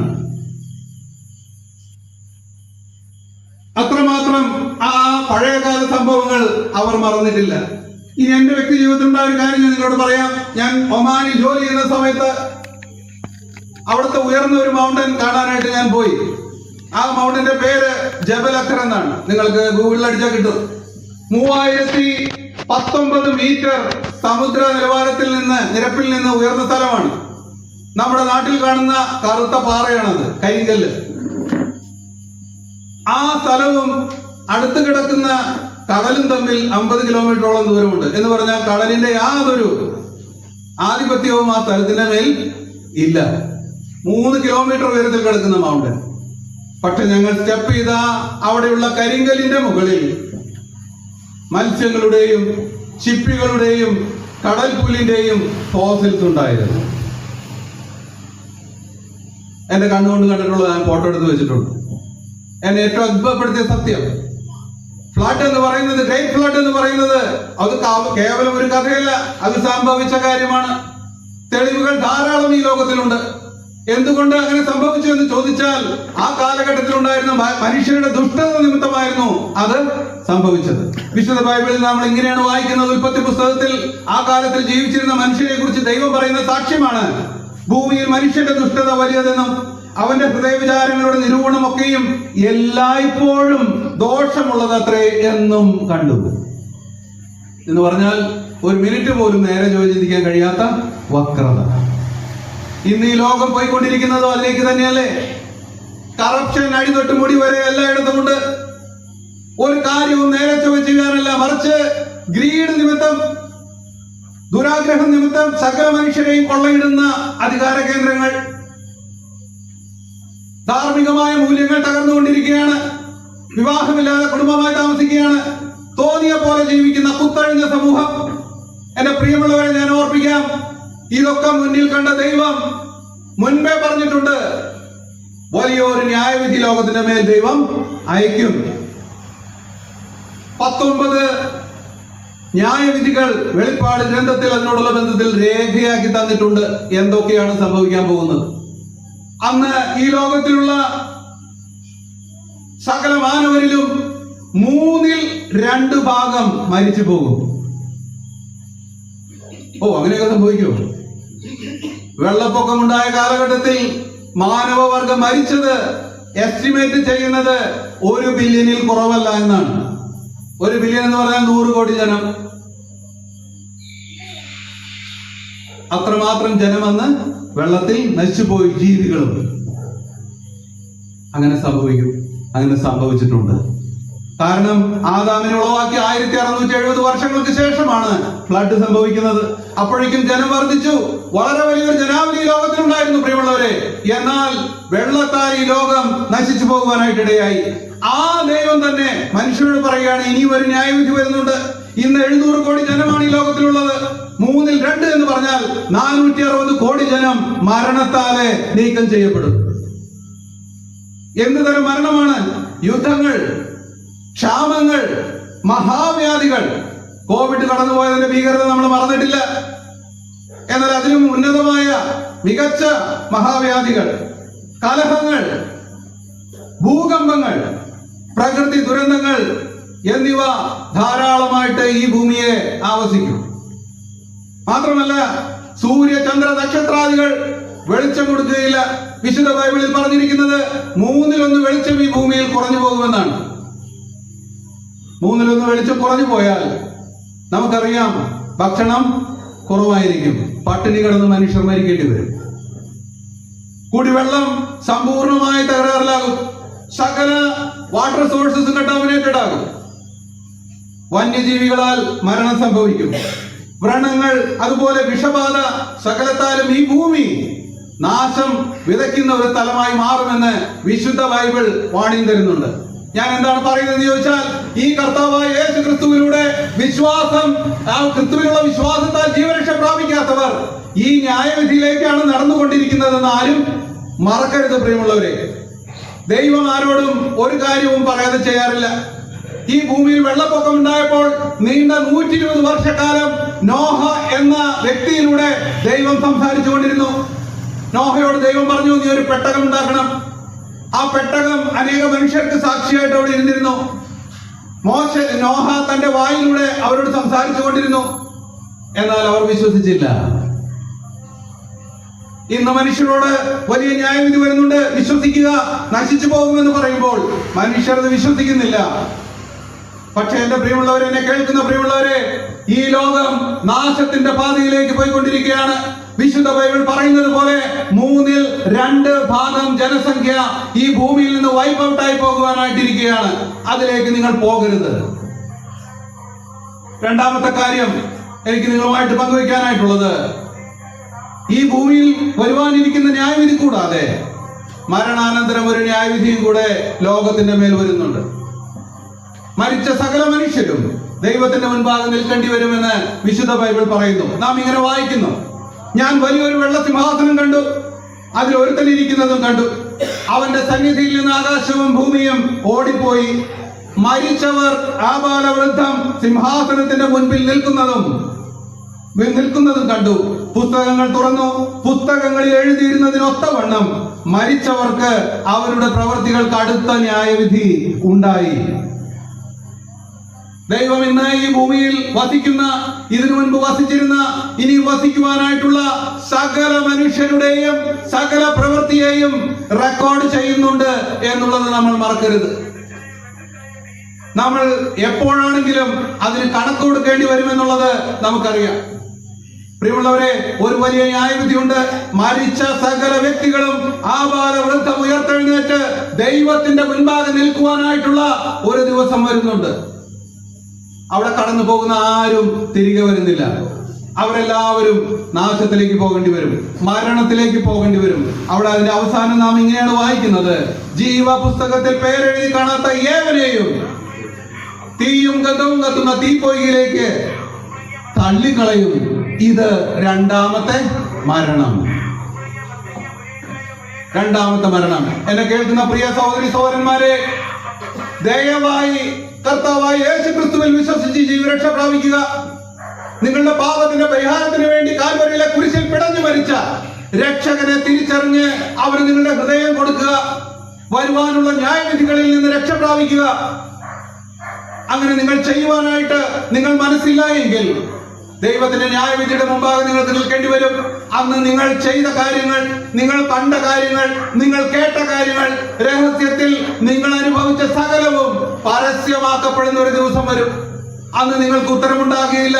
അന്ന് നിങ്ങൾ തെളിവ് സഹിതം ശിക്ഷാർഹനാണ് എന്ന് വിധിക്കപ്പെടും. അതിലേക്ക് കടന്നു പോകരുത് എന്ന് ഞാൻ നിങ്ങളോട് വളരെ വിനീതമായിട്ട് അപേക്ഷിക്കുകയാണ്. ദൈവത്തിന്റെ ഭയങ്കരത്വത്തെ നിങ്ങൾ അറിയണം. ദൈവം നിങ്ങളെ വിധിക്കുന്ന നാളിൽ നിങ്ങളെ സഹായിക്കുവാനായി നിങ്ങളുടെ മത സംവിധാനങ്ങളോ, നിങ്ങൾ ആശ്രയം വെച്ചിരിക്കുന്ന ഏതെങ്കിലും വ്യക്തികളോ, നിങ്ങളുടെ ഇസങ്ങളോ, നിങ്ങൾ ആശ്രയിക്കുന്ന ഒന്നും തന്നെ ഉണ്ടാവുകയില്ല എന്നുള്ള സത്യവും നിങ്ങൾ മറക്കരുത്. ദൈവവും മനുഷ്യനും തമ്മിൽ കണക്ക് കൊടുക്കുന്ന നാളിൽ ദൈവവും മനുഷ്യനും മാത്രമേ അവിടെ കാണുകയുള്ളൂ. ആരും ബാക്കപ്പ് ആയിട്ട് അവിടെ കാണുകയില്ല. ആരും നിങ്ങളെ സഹായിക്കാൻ ഉണ്ടാവുകയില്ല. എന്നാൽ നിങ്ങളെ സഹായിക്കാൻ കഴിയുന്ന ഒരുത്തനുണ്ട്. നിങ്ങളുടെ പാപങ്ങൾക്ക് പരിഹാരത്തിനായിട്ട് മരിച്ച കർത്താവായ യേശു ക്രിസ്തു. അവനെ ആശ്രയിച്ചു കൊള്ളുക. അതാകുന്നു സുവിശേഷം. എങ്ങനെ ഈ കർത്താവിനെ രക്ഷകനായിട്ട് അംഗീകരിക്കാം എന്നുള്ള 2 വാക്കുകൾ കൂടെ പറഞ്ഞിട്ട് ഈ ചിന്ത ഞാനിവിടെ അവസാനിപ്പിക്കാം. കർത്താവായ യേശു ക്രിസ്തു നിങ്ങളുടെ പാപങ്ങൾക്ക് വേണ്ടി മരിച്ചു എന്ന് നിങ്ങൾ വിശ്വസിക്കണം. ദൈവമായിരുന്ന സകലത്തിന്റെ സൃഷ്ടായവൻ മനുഷ്യനായി ഭൂമിയിൽ അവതരിച്ചു എന്നുള്ളത് നിങ്ങൾ വിശ്വസിക്കണം. 3ാമത്, കാൽവരിയിലെ കുരിശിൽ നിങ്ങളുടെ പാപങ്ങളെ ചുമന്നുകൊണ്ട് കർത്താവായ യേശു ക്രിസ്തു മരിച്ചു എന്ന് നിങ്ങൾ വിശ്വസിക്കണം. സകലത്തിലുപരിയായി നിങ്ങൾ പാപിയാണെന്നും പാപക്ഷമ ആവശ്യമുണ്ട് എന്നും രക്ഷകൻ ആവശ്യമുണ്ട് എന്നും കർത്താവായ യേശു ക്രിസ്തുവിന്റെ മുമ്പിൽ നിങ്ങൾ ഏറ്റു പറയണം. അങ്ങനെ നിങ്ങളെ തന്നെ ദൈവത്തിന്റെ മുൻപാകെ സമർപ്പിക്കുമ്പോൾ, കർത്താവായ യേശു ക്രിസ്തുവിന്റെ മുൻപാകെ സമർപ്പിക്കുമ്പോൾ തിരുവചനം പറയുന്നത്, നാം നമ്മുടെ പാപങ്ങളെ ഏറ്റു പറയുന്നുവെങ്കിൽ അവൻ നമ്മോട് സകല പാപങ്ങളും ക്ഷമിച്ച് സകല അനീതിയും പോക്കി നമ്മെ ശുദ്ധീകരിപ്പാൻ തക്കവണ്ണം വിശ്വസ്തനാണ്, നീതിമാനാണ്. എന്റെ പ്രിയമുള്ളവരെ, ഈ കർത്താവിന്റെ പാദത്തിലേക്ക് കടന്നു വരിക. ഈ രക്ഷകന്റെ പാദത്തിലേക്ക് കടന്നു വരിക. പാപിയാണെന്ന് ഏറ്റു പറഞ്ഞ് അവന്റെ രക്ഷാമാർഗത്തെ അംഗീകരിച്ച് കാൽവരിയിലെ കുരിശിൽ അവൻ കൊടുത്ത വിലയെ സമ്മതിച്ച് ദൈവപുത്രനെ നിങ്ങളുടെ ഹൃദയങ്ങളിൽ കർത്താവും രക്ഷിതാവുമായി സ്വീകരിക്കുക. അല്ല എങ്കിൽ നിങ്ങൾക്കായി ഒരു ന്യായവിധി ഈ ഭൂമിയിലും, ഒരു ന്യായവിധി മരണാനന്തരവും ഉണ്ട് എന്നുള്ളത് ദയവായി ഓർക്കുക. അതിലേക്ക് കടന്നു പോകരുതേ. അവിടേക്ക് കടന്നു പോകുന്ന ആരും ക്ഷേമത്തോടെ തിരിച്ചു വരുന്നില്ല. അതിലേക്ക് കടന്നു പോകുന്ന ആരും വിശുദ്ധനായി പുറത്തു വരുന്നില്ല. അവരെല്ലാവരും മരണത്താൽ നീക്കം ചെയ്യപ്പെടുകയാണ് ചെയ്യുന്നത്. പ്രിയമുള്ളവരെ, ദയവ് ചെയ്ത് അത് ചെയ്യരുത്. ഞാൻ എന്റെ ഈ പ്രഭാഷണം ഇവിടെ അവസാനിപ്പിക്കുകയാണ്. എന്നെ കേട്ട എല്ലാവരോടും എനിക്കുള്ള നന്ദിയെ ഞാൻ അറിയിക്കുന്നു. ഒരാവർത്തി കൂടെ ഞാൻ നിങ്ങളോട് അപേക്ഷിക്കട്ടെ. ഒരു വാക്ക് നിങ്ങൾ ഹൃദയത്തിൽ വീണ്ടും പ്രാർത്ഥിക്കുക. കർത്താവായ യേശുവേ, ഞാൻ പാപിയായ ഒരു മനുഷ്യനാണ്. എന്റെ പാപത്തിന്റെ പരിഹാരത്തിന് വേണ്ടി അങ്ങ് ഈ ഭൂമിയിൽ കടന്നു വന്ന് കാൽവരിയിലെ കുരിശിൽ എന്റെ പാപങ്ങളെ ചുമന്നുകൊണ്ട് മരണശിക്ഷ അനുഭവിച്ചു എന്ന് ഞാൻ വിശ്വസിക്കുന്നു. മരണത്തെ ജയിച്ചവനായ 3-ാം നാൾ ഉയർത്തെഴുന്നേറ്റ് ഇന്ന് സ്വർഗത്തിൽ എനിക്ക് വേണ്ടി ജീവിക്കുന്നു എന്ന് ഞാൻ വിശ്വസിക്കുന്നു. അങ്ങാണ് എന്റെ പാപത്തിന്റെ വിടുതലിനായി മരിച്ചവൻ. അങ്ങാണ് എന്റെ രക്ഷകൻ. അങ്ങാണ് എന്റെ കർത്താവ്. അങ്ങയുടെ ദൈവമാണ്. ഞാൻ അങ്ങയിലേക്ക് എന്നെ തന്നെ സമർപ്പിക്കുന്നു.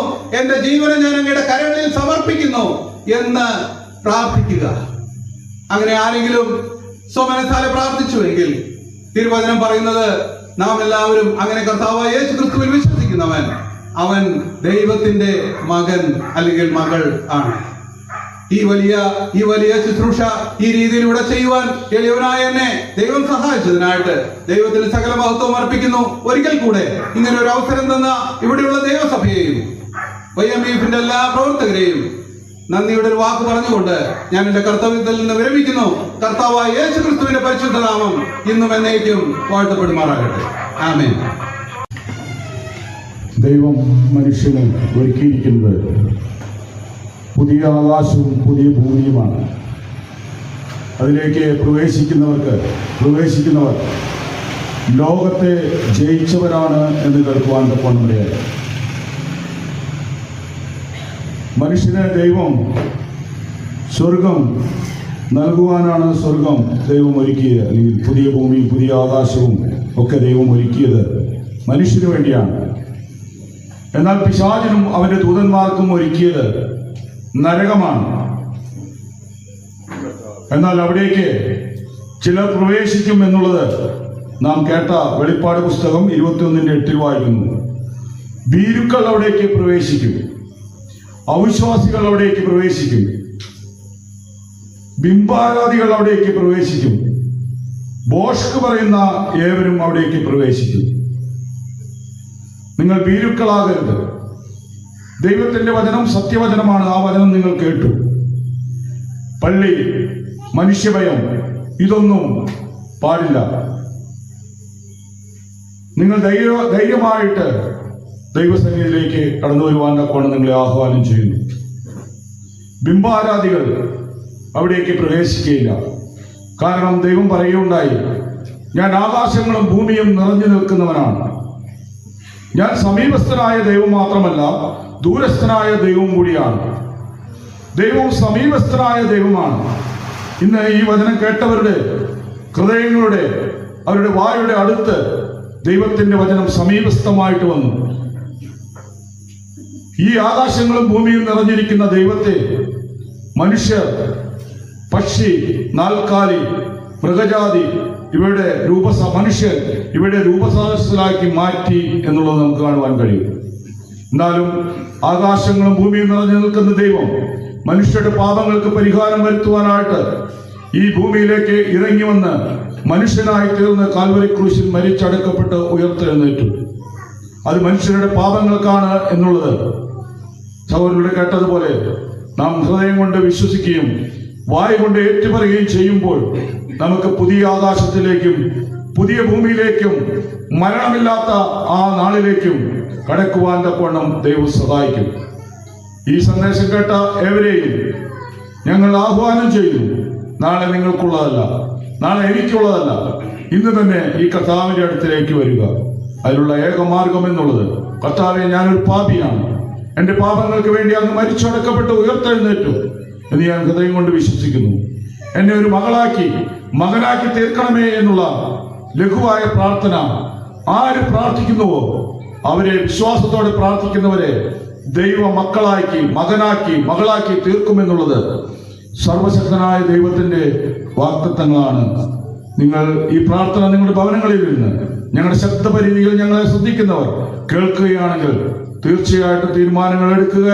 ദൈവം നിങ്ങളെ ധാരാളമായി സഹായിക്കട്ടെ.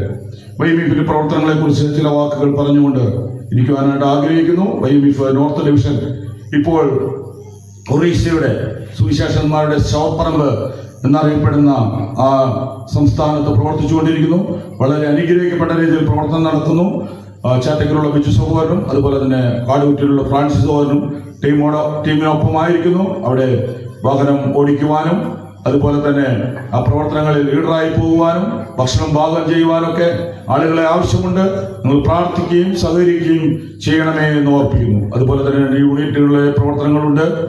തൃശ്ശൂർ യൂണിയറ്റിന്റെ പ്രവർത്തനങ്ങൾ കൊട്ടേക്കാടും അതുപോലെ തന്നെ ഞങ്ങൾ ചമ്മണാമതിയിലും അതുപോലെ തന്നെ പരസ്യയോഗങ്ങളും കൺവെൻഷനുകളും ഒക്കെ ക്രമീകരിച്ചു കൊണ്ടിരിക്കുന്നു. ആ പ്രവർത്തനങ്ങളെ ഓർത്ത് പ്രാർത്ഥിക്കുകയും സഹകരിക്കുകയും ചെയ്യുവാൻ തക്കവണ്ണം ഇടയാകട്ടെ. ഇപ്പൊ രണ്ട് പേർ നന്ദിയുടെ ചില വാക്കുകൾ പറയും. ആദ്യം വൈമിഫിനെ പ്രതിനിധീകരിച്ച് KR ജിംസൺ സെക്രട്ടറി കടന്നു വന്ന് നന്ദിയുടെ വാക്കുകൾ പറയും. അതിനുശേഷം ഈ സഭയിലുള്ള പൗലോസ് സഹോദരൻ സഭയെ പ്രതിനിധീകരിച്ച് നന്ദി പറയും. അവസാനമായിട്ട് MC ജോൺസ് ബ്രദർ കടന്നു വന്ന് പ്രാർത്ഥിച്ച് ആശീർവാദം പറഞ്ഞ് നമുക്ക് ഈ മീറ്റിംഗ് അവസാനിക്കാം.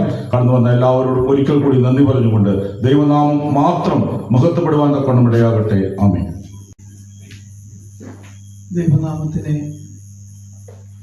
മഹത്വമുണ്ടാകട്ടെ.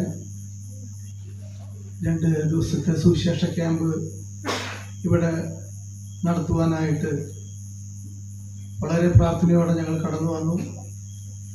വലിയ ദൈവകൃപ അനുഭവിപ്പാനായിട്ട് ഇടയായി തീർന്നു. സകല മഹത്വവും ദൈവത്തിന് അർപ്പിക്കുന്നു. ദീർഘ നാളുകളായിട്ടുള്ള ബന്ധം പൂമലയുമായിട്ടുണ്ട്. നിങ്ങൾക്ക് എല്ലാവർക്കും അറിയാം. ഒരു നിറഞ്ഞ ഒരു സദസ്സാണ് പൂമല. ഈ സഭ ആദ്യമായിട്ട് കാണുമ്പോൾ എനിക്ക് ഓർമ്മ വന്നിട്ടുള്ളത്, എൻ്റെ ശബ്ദം കുറച്ചു വയ്ക്കുവാനായിട്ട് ഞാൻ ആവശ്യപ്പെട്ടിട്ടുണ്ട്. ഞാൻ ഇവിടെ മുന്നിലിരിക്കുന്നവരോട് മാത്രമാണ് സംസാരിക്കുന്നത്. ആ വലിയ സന്തോഷം ആസ്വദിച്ചിട്ടുള്ള ഒരു വ്യക്തിയാണ്.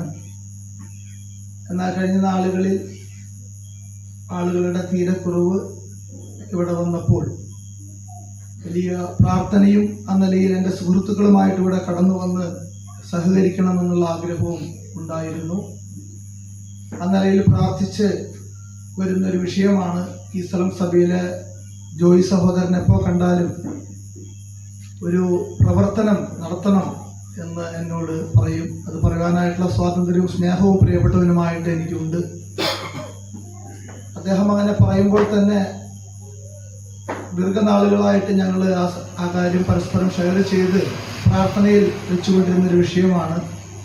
കഴിഞ്ഞ നാളുകളിൽ വലിയ കൺവെൻഷൻ ഇവിടെ നടന്നപ്പോൾ വീണ്ടും കണ്ട് ബ്രദറെ ഇങ്ങനെ ഒരു മീറ്റിംഗ് വെക്കണം എന്ന് എന്നോട് പറഞ്ഞപ്പോൾ അപ്പോൾ തന്നെ അതിന് സാഹചര്യം ഒരുങ്ങുകയും ഇപ്പോൾ ഇവിടെ ആയിരിക്കുന്ന സുവിശേഷകൻ ആ നിലയിൽ വിളിക്കുകയും വളരെ പരിമിതമായ സൗകര്യങ്ങളാണ്, മുന്നോട്ട് എന്ത് ചെയ്യണമെന്നറിയില്ല എന്നാണ് അദ്ദേഹം എന്നോട് പറഞ്ഞത്. ഏത് പരിമിതമായ സൗകര്യമായിക്കോട്ടെ സഭാ ഹോളൊന്ന് തുറന്ന് തന്നാൽ മാത്രം മതി എന്ന് പറഞ്ഞ് വളരെ പ്രാർത്ഥനയോടെ വീണ്ടും ഈ പരിസരങ്ങളിൽ കടന്നു വരികയും ഇങ്ങനെ വളരെ സന്തോഷത്തോടെ 2 ദിവസം ആ കടന്നുപോയത് അറിഞ്ഞില്ല. അത് ഓർത്ത് ദൈവത്തെ സ്തുതിക്കുന്നു. പ്രിയപ്പെട്ടവരുടെ ആ കണ്ണുനീര് ആരൊക്കെ പോയാലും കുറഞ്ഞാലും വിട്ടുപോകാതെ നിന്ന പ്രിയപ്പെട്ടവനെ ഓർത്ത് ദൈവത്തെ സ്തുതിക്കുന്നു. ഞാനായിരിക്കുന്ന എൻ്റെ മാതൃസഭയിലെ എൻ്റെ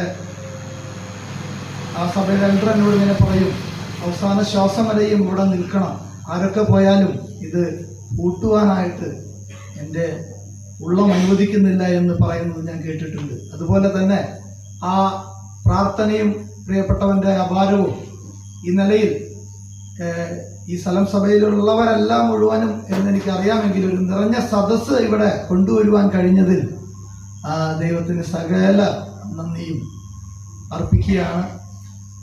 സുവിശേഷത്തിൻ്റെ വ്യാപനം, അതിൻ്റെ ആവശ്യകത മനസ്സിലാക്കുന്ന ഒരു പ്രിയപ്പെട്ടവരിവിടെ ഉണ്ട് എന്നുള്ളതും ആ നിലയിൽ സന്തോഷത്തിൻ്റെ കാരണമായി. ഈ ക്ഷണം സ്വീകരിച്ച് കടന്നു വന്ന എല്ലാവരെയും ഓർത്ത് ദൈവത്തെ സ്തുതിക്കുന്നു. ഒന്നും ചിന്തിക്കാതെ, ഒരു കാര്യവും ഓർക്കാതെ എല്ലാവരും ദൈവസ്നേഹത്തിൽ കടന്നു വന്നത് വളരെ സന്തോഷത്തിന് കാരണമായി. കടന്നു വന്ന എല്ലാ പ്രിയപ്പെട്ടവരോടും ഹൃദയം നിറഞ്ഞ നന്ദി ദൈവനാമത്തിൽ അറിയിക്കുന്നു. വിവിധ ശുശ്രൂഷകൾ ചെയ്യുവാനായിട്ട് പല സ്ഥലം സഭകളിൽ നിന്ന് ദേവദാസന്മാർ കടന്നു വന്നു. വളരെ ചൂടിൻ്റെ പ്രയാസമുണ്ട്. കടന്നു വന്ന 2 സുവിശേഷകന്മാര് ഹാർട്ടിൻ്റെ ഓപ്പറേഷൻ കഴിഞ്ഞ് വളരെ ക്ഷീണം അനുഭവിച്ച് നിൽക്കുന്നവരാണ്.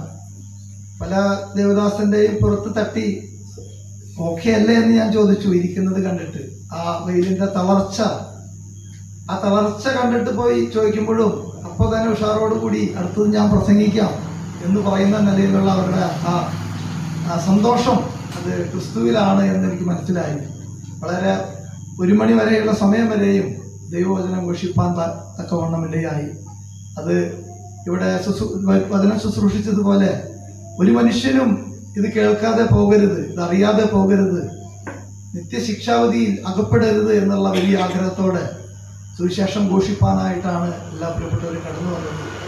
ഇന്നലെയും കേട്ട സന്ദേശം നിങ്ങൾ മറന്നിട്ടില്ല എന്ന് ഞാൻ ഓർക്കുന്നു. ക്രിസ്തുവിലുള്ള ഐക്യത, പരസ്പരം ക്ഷമിച്ചും പരസ്പരം സ്നേഹിച്ചും ദൈവത്തിൻ്റെ മക്കളാണ് എന്നുള്ള ആ ഉറച്ച ബോധ്യത്തോടെ ക്രിസ്തുയേശുവിലുള്ള ഭാവം നമ്മളിലും ഉണ്ടാകട്ടെ എന്ന് പ്രിയപ്പെട്ടവൻ ഓർമ്മിപ്പിച്ചത് വീണ്ടും ഹൃദയത്തിൽ പരിശോധിച്ചും കൊണ്ട് മുന്നേറുവാൻ ദൈവജനം പരസ്പരം കൈകൊടുക്കുന്നവരും സ്നേഹിക്കുന്നവരും പരസ്പരം കരുണ കാണിക്കുന്നവരും പരസ്പരം സഹകരിക്കുന്നവരുമായി വളരെ സ്നേഹത്തിൽ മുന്നേറണമെന്നുള്ള വലിയ പ്രാർത്ഥന ഞങ്ങൾക്ക് ഉണ്ട്.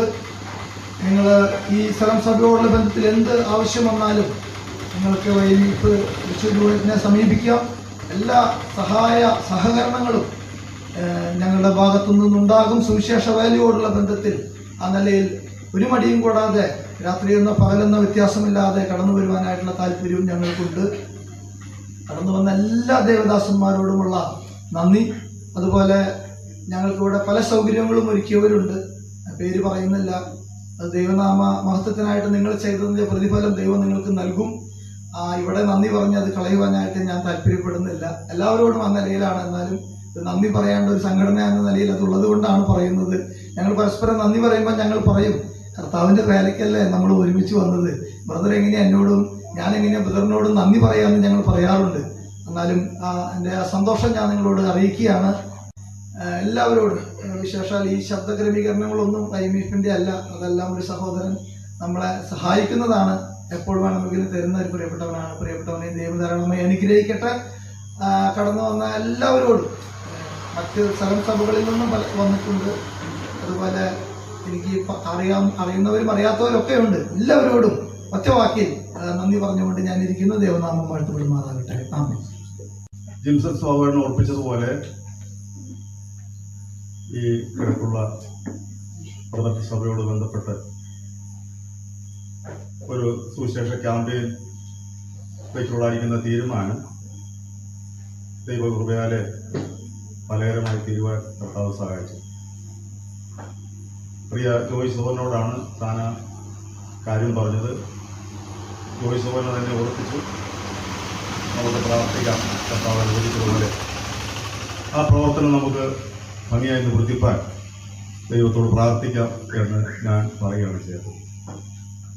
കാരണം ഞങ്ങൾ മുമ്പ് ഓർപ്പിച്ചതുപോലെ ചില പരിമിതികളൊക്കെ സഭാപരമായിട്ട് ഞങ്ങൾക്കുണ്ട്. വളരെ ചുരുക്കം പേരാണ് ഞങ്ങളുടെ ഉള്ളത്. മാത്രമല്ല, മറ്റു പലതിലും നിങ്ങൾ ഊഹിക്കാൻ കഴിയുന്നത് പോലെയുള്ള പല കാര്യങ്ങളിലും ഞങ്ങൾ അപ്രാപ്തരുമാണ്. അപ്പോൾ എല്ലാവിധത്തിലും ആത്മാർത്ഥമായിരിക്കുന്ന ഒരു സഹകരണവും ഉത്തരവാദിത്വബോധത്തോടുകൂടിയായിരിക്കുന്ന ബന്ധവും പ്രവർത്തനത്തോട് കാണിക്കേണ്ടത് ആവശ്യമാണ് എന്നതുകൊണ്ട് ആ പരിമിതികളുടെ മധ്യത്തിൽ അല്പമായിരിക്കുന്ന വിഷമം മനസ്സിൽ തോന്നി എങ്കിലും ദൈവത്തിനെല്ലാം സാധ്യമാണ് എന്നതുകൊണ്ട് ധൈര്യപ്പെട്ട് ഞങ്ങൾ പ്രാർത്ഥിച്ചു. സിംസണുമായിട്ട് ആ കാര്യങ്ങൾ ചർച്ച ചെയ്തു. അങ്ങനെയാണ് ഈ 17, 18 ഫെബ്രുവരി 17, 18 തീയതികളിലായിട്ട് IMF തൃശ്ശൂർ യൂണിറ്റിന്റെ ചുമതലയിലും കിഴക്ക് പ്രധാന സഭയുടെ സഹകരണത്തിലുമായിട്ട് ഈ പ്രവർത്തനം ഇവിടെ വെച്ചത്. ഞാനിപ്പോൾ ഓർക്കുന്ന വളരെ സന്തോഷത്തോടുകൂടെ ദൈവത്തെ മഹത്വപ്പെടുത്തുവാൻ മതിയാകുന്ന വിധത്തിൽ കാര്യങ്ങളൊക്കെ ദൈവം ഭംഗിയായി അത് നിവർത്തിച്ചു. സുവിശേഷത്തിൽ ഈ പ്രദേശത്ത് സാക്ഷ്യം വഹിപ്പാൻ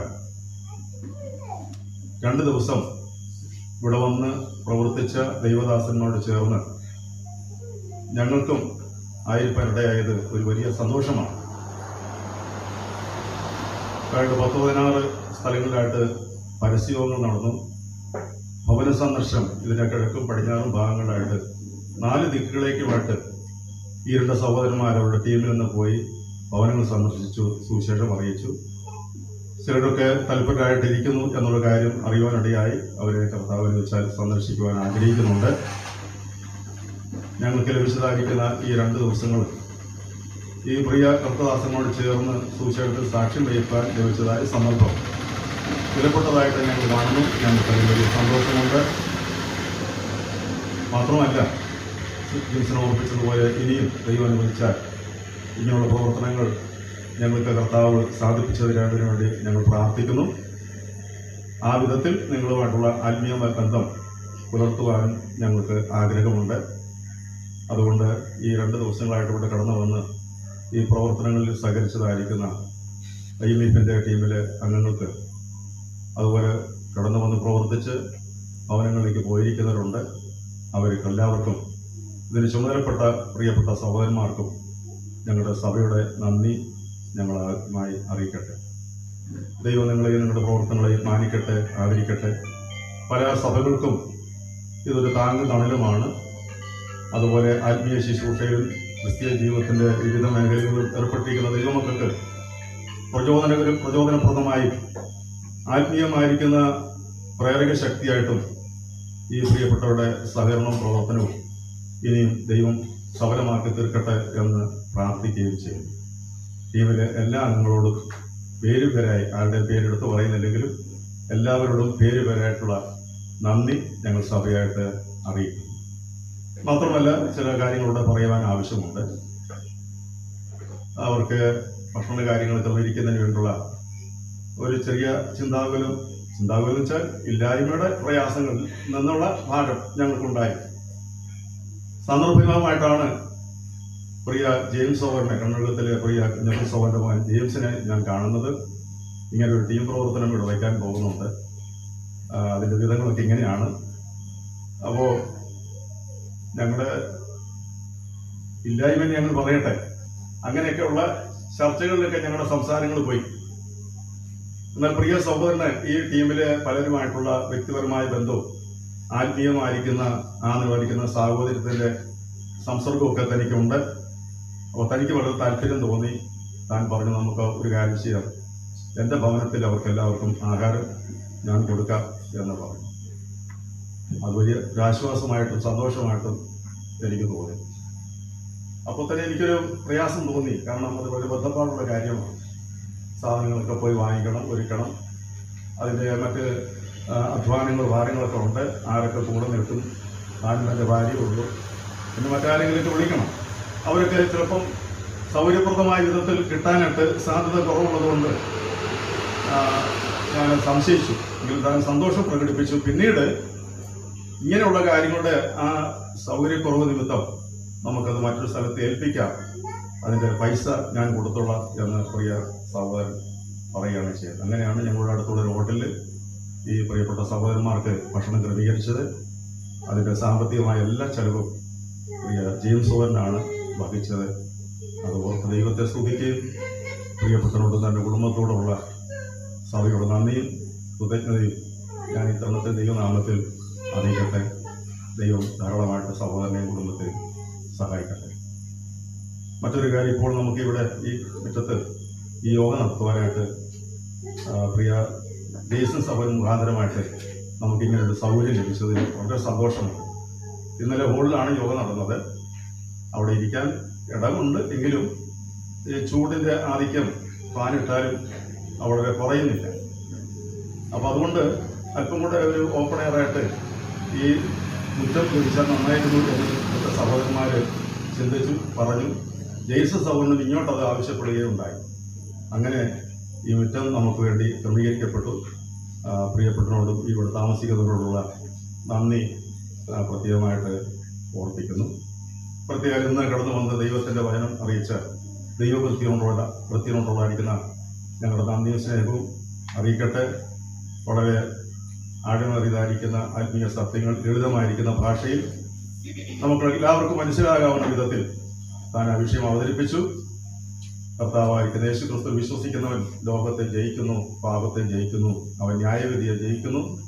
അവന് ദൈവം വാഗ്ദത്തം ചെയ്തായിരിക്കുന്ന പുതിയ ആകാശ ഭൂമിയെ അവൻ അവകാശമാക്കുന്നു. ആ മനോഹരമായ സത്യം ദേശനിവാസികളോട് വിളിച്ചറിയിച്ചു. നാം അത് കേട്ടു. ആ ജയത്തിലേക്ക് കടന്നു വരുവാൻ കേൾവിക്കാരായ പ്രിയപ്പെട്ടവർക്ക് ഇടയാക്കട്ടെ എന്ന് പ്രാർത്ഥിക്കുന്നു. ദൈവം സംസാരിച്ച വൃത്തിനെ ദൈവം ധാരാളമായിട്ട് അനുഗ്രഹിക്കട്ടെ എന്ന് പ്രാർത്ഥിക്കുകയും ചെയ്യുന്നു. ഞങ്ങളോട് കാണിച്ച ഈ ആത്മീയമായ സഹകരണത്തിനും ശുശ്രൂഷയിൽ ഞങ്ങളെയും ആ നിലയിൽ ഉത്സാഹിപ്പിച്ച് ഒരുമിച്ച് സന്തോഷിച്ച് ദൈവത്തിന് സാക്ഷ്യം പുലർത്തുവാൻ ഞങ്ങൾക്ക് ലഭിച്ച ഈ അവസരത്തെ ഓർത്ത് ദൈവത്തെ സ്തുതിച്ചുകൊണ്ട് എല്ലാവരോടുമുള്ള നന്ദി ഒരിക്കലൂടെ അറിയിപ്പിച്ചുകൊണ്ട് പ്രത്യേകം കഴിഞ്ഞ രാത്രിയിലും ഇന്ന് ഈ രാത്രിയിലും പല സഭകളിൽ നിന്നും പല സ്ഥലങ്ങളിൽ നിന്നുമായിട്ട് സഹോദരന്മാരും കടന്നു വന്ന് ദൈവനെ കേൾക്കുവാൻ കാണിച്ച ഉത്സാഹത്തിനായിട്ടും സഹകരണത്തിനായിട്ടും ഒരിക്കൽ കൂടെ നന്ദി അറിയിച്ചുകൊണ്ട് ഞാൻ എൻ്റെ വാക്കുകൾ വിരമിക്കുന്നു. ദൈവനാമം വാഴ്ത്തപ്പെടുമാറാണ്.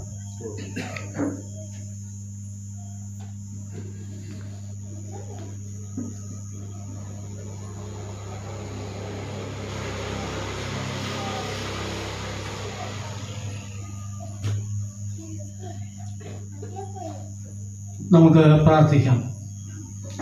സ്നേഹാനും പരിശുദ്ധനുമായ ദൈവമേ, സ്വർഗീയ നല്ല പിതാവേ, ഞങ്ങൾ അങ്ങേ സ്തുതിക്കുന്നു, സ്തോത്രം ചെയ്യുന്നു, ഞങ്ങൾ നിന്നെ മഹത്വപ്പെടുന്നു. അവിടുത്തെ നിസ്തുല്യ സ്നേഹത്തെ ഒരിക്കൽ കൂടെ ഈ ഭൂമിയുടെ പ്രദേശത്ത് അറിയിപ്പാൻ അങ്ങേക്ക് പ്രസാദമായല്ലോ.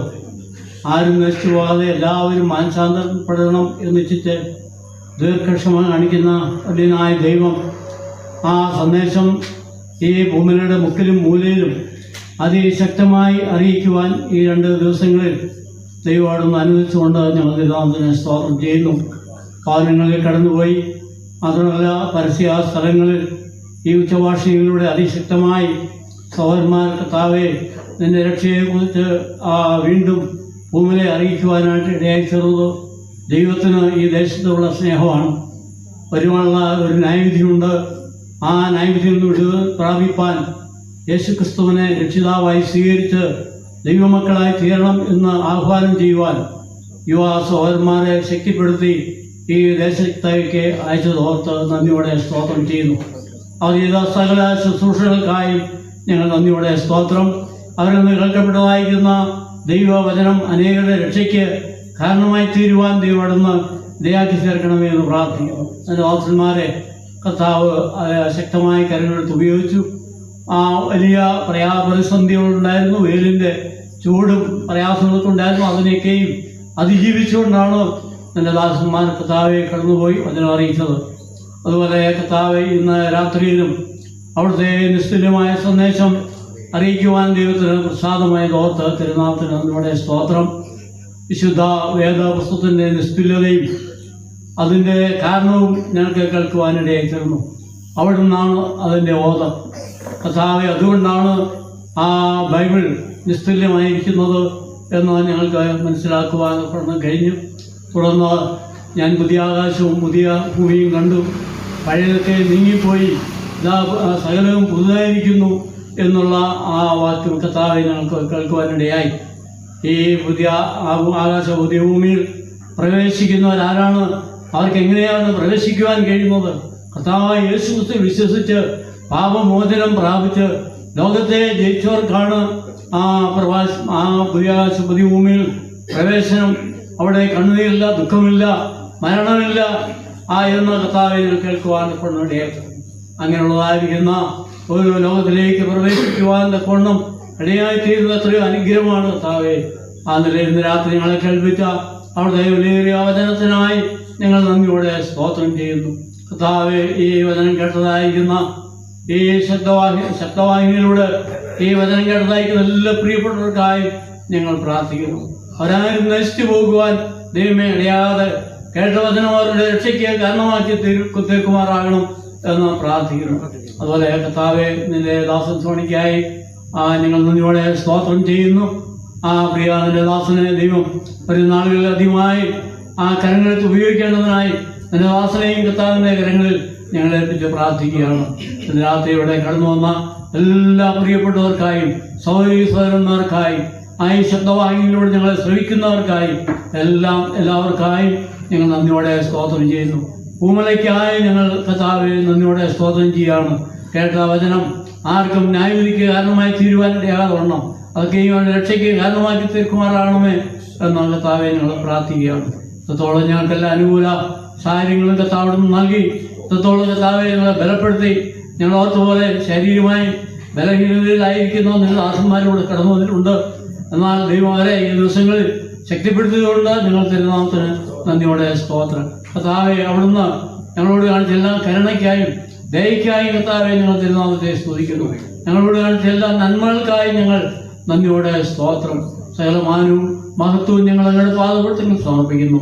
സകല അടിയങ്ങൾക്കായി ജീവൻ വെളിഞ്ഞ ക്രിസ്തുവിന്റെ മഹത്വമായ നാമത്തിൽ താഴ്മയും നിരമായി പ്രാർത്ഥിക്കുന്നു. കൃപ തോന്നി കേൾക്കണമേ സ്വർഗീയ നല്ല പിതാവേ. അനുഗ്രഹത്തോടെ ഇപ്പോൾ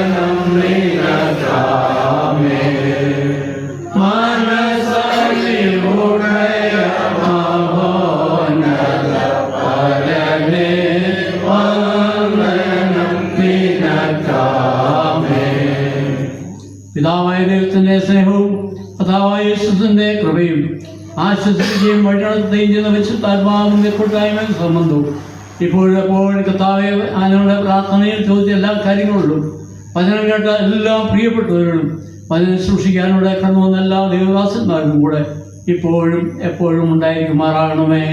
ആമേൻ.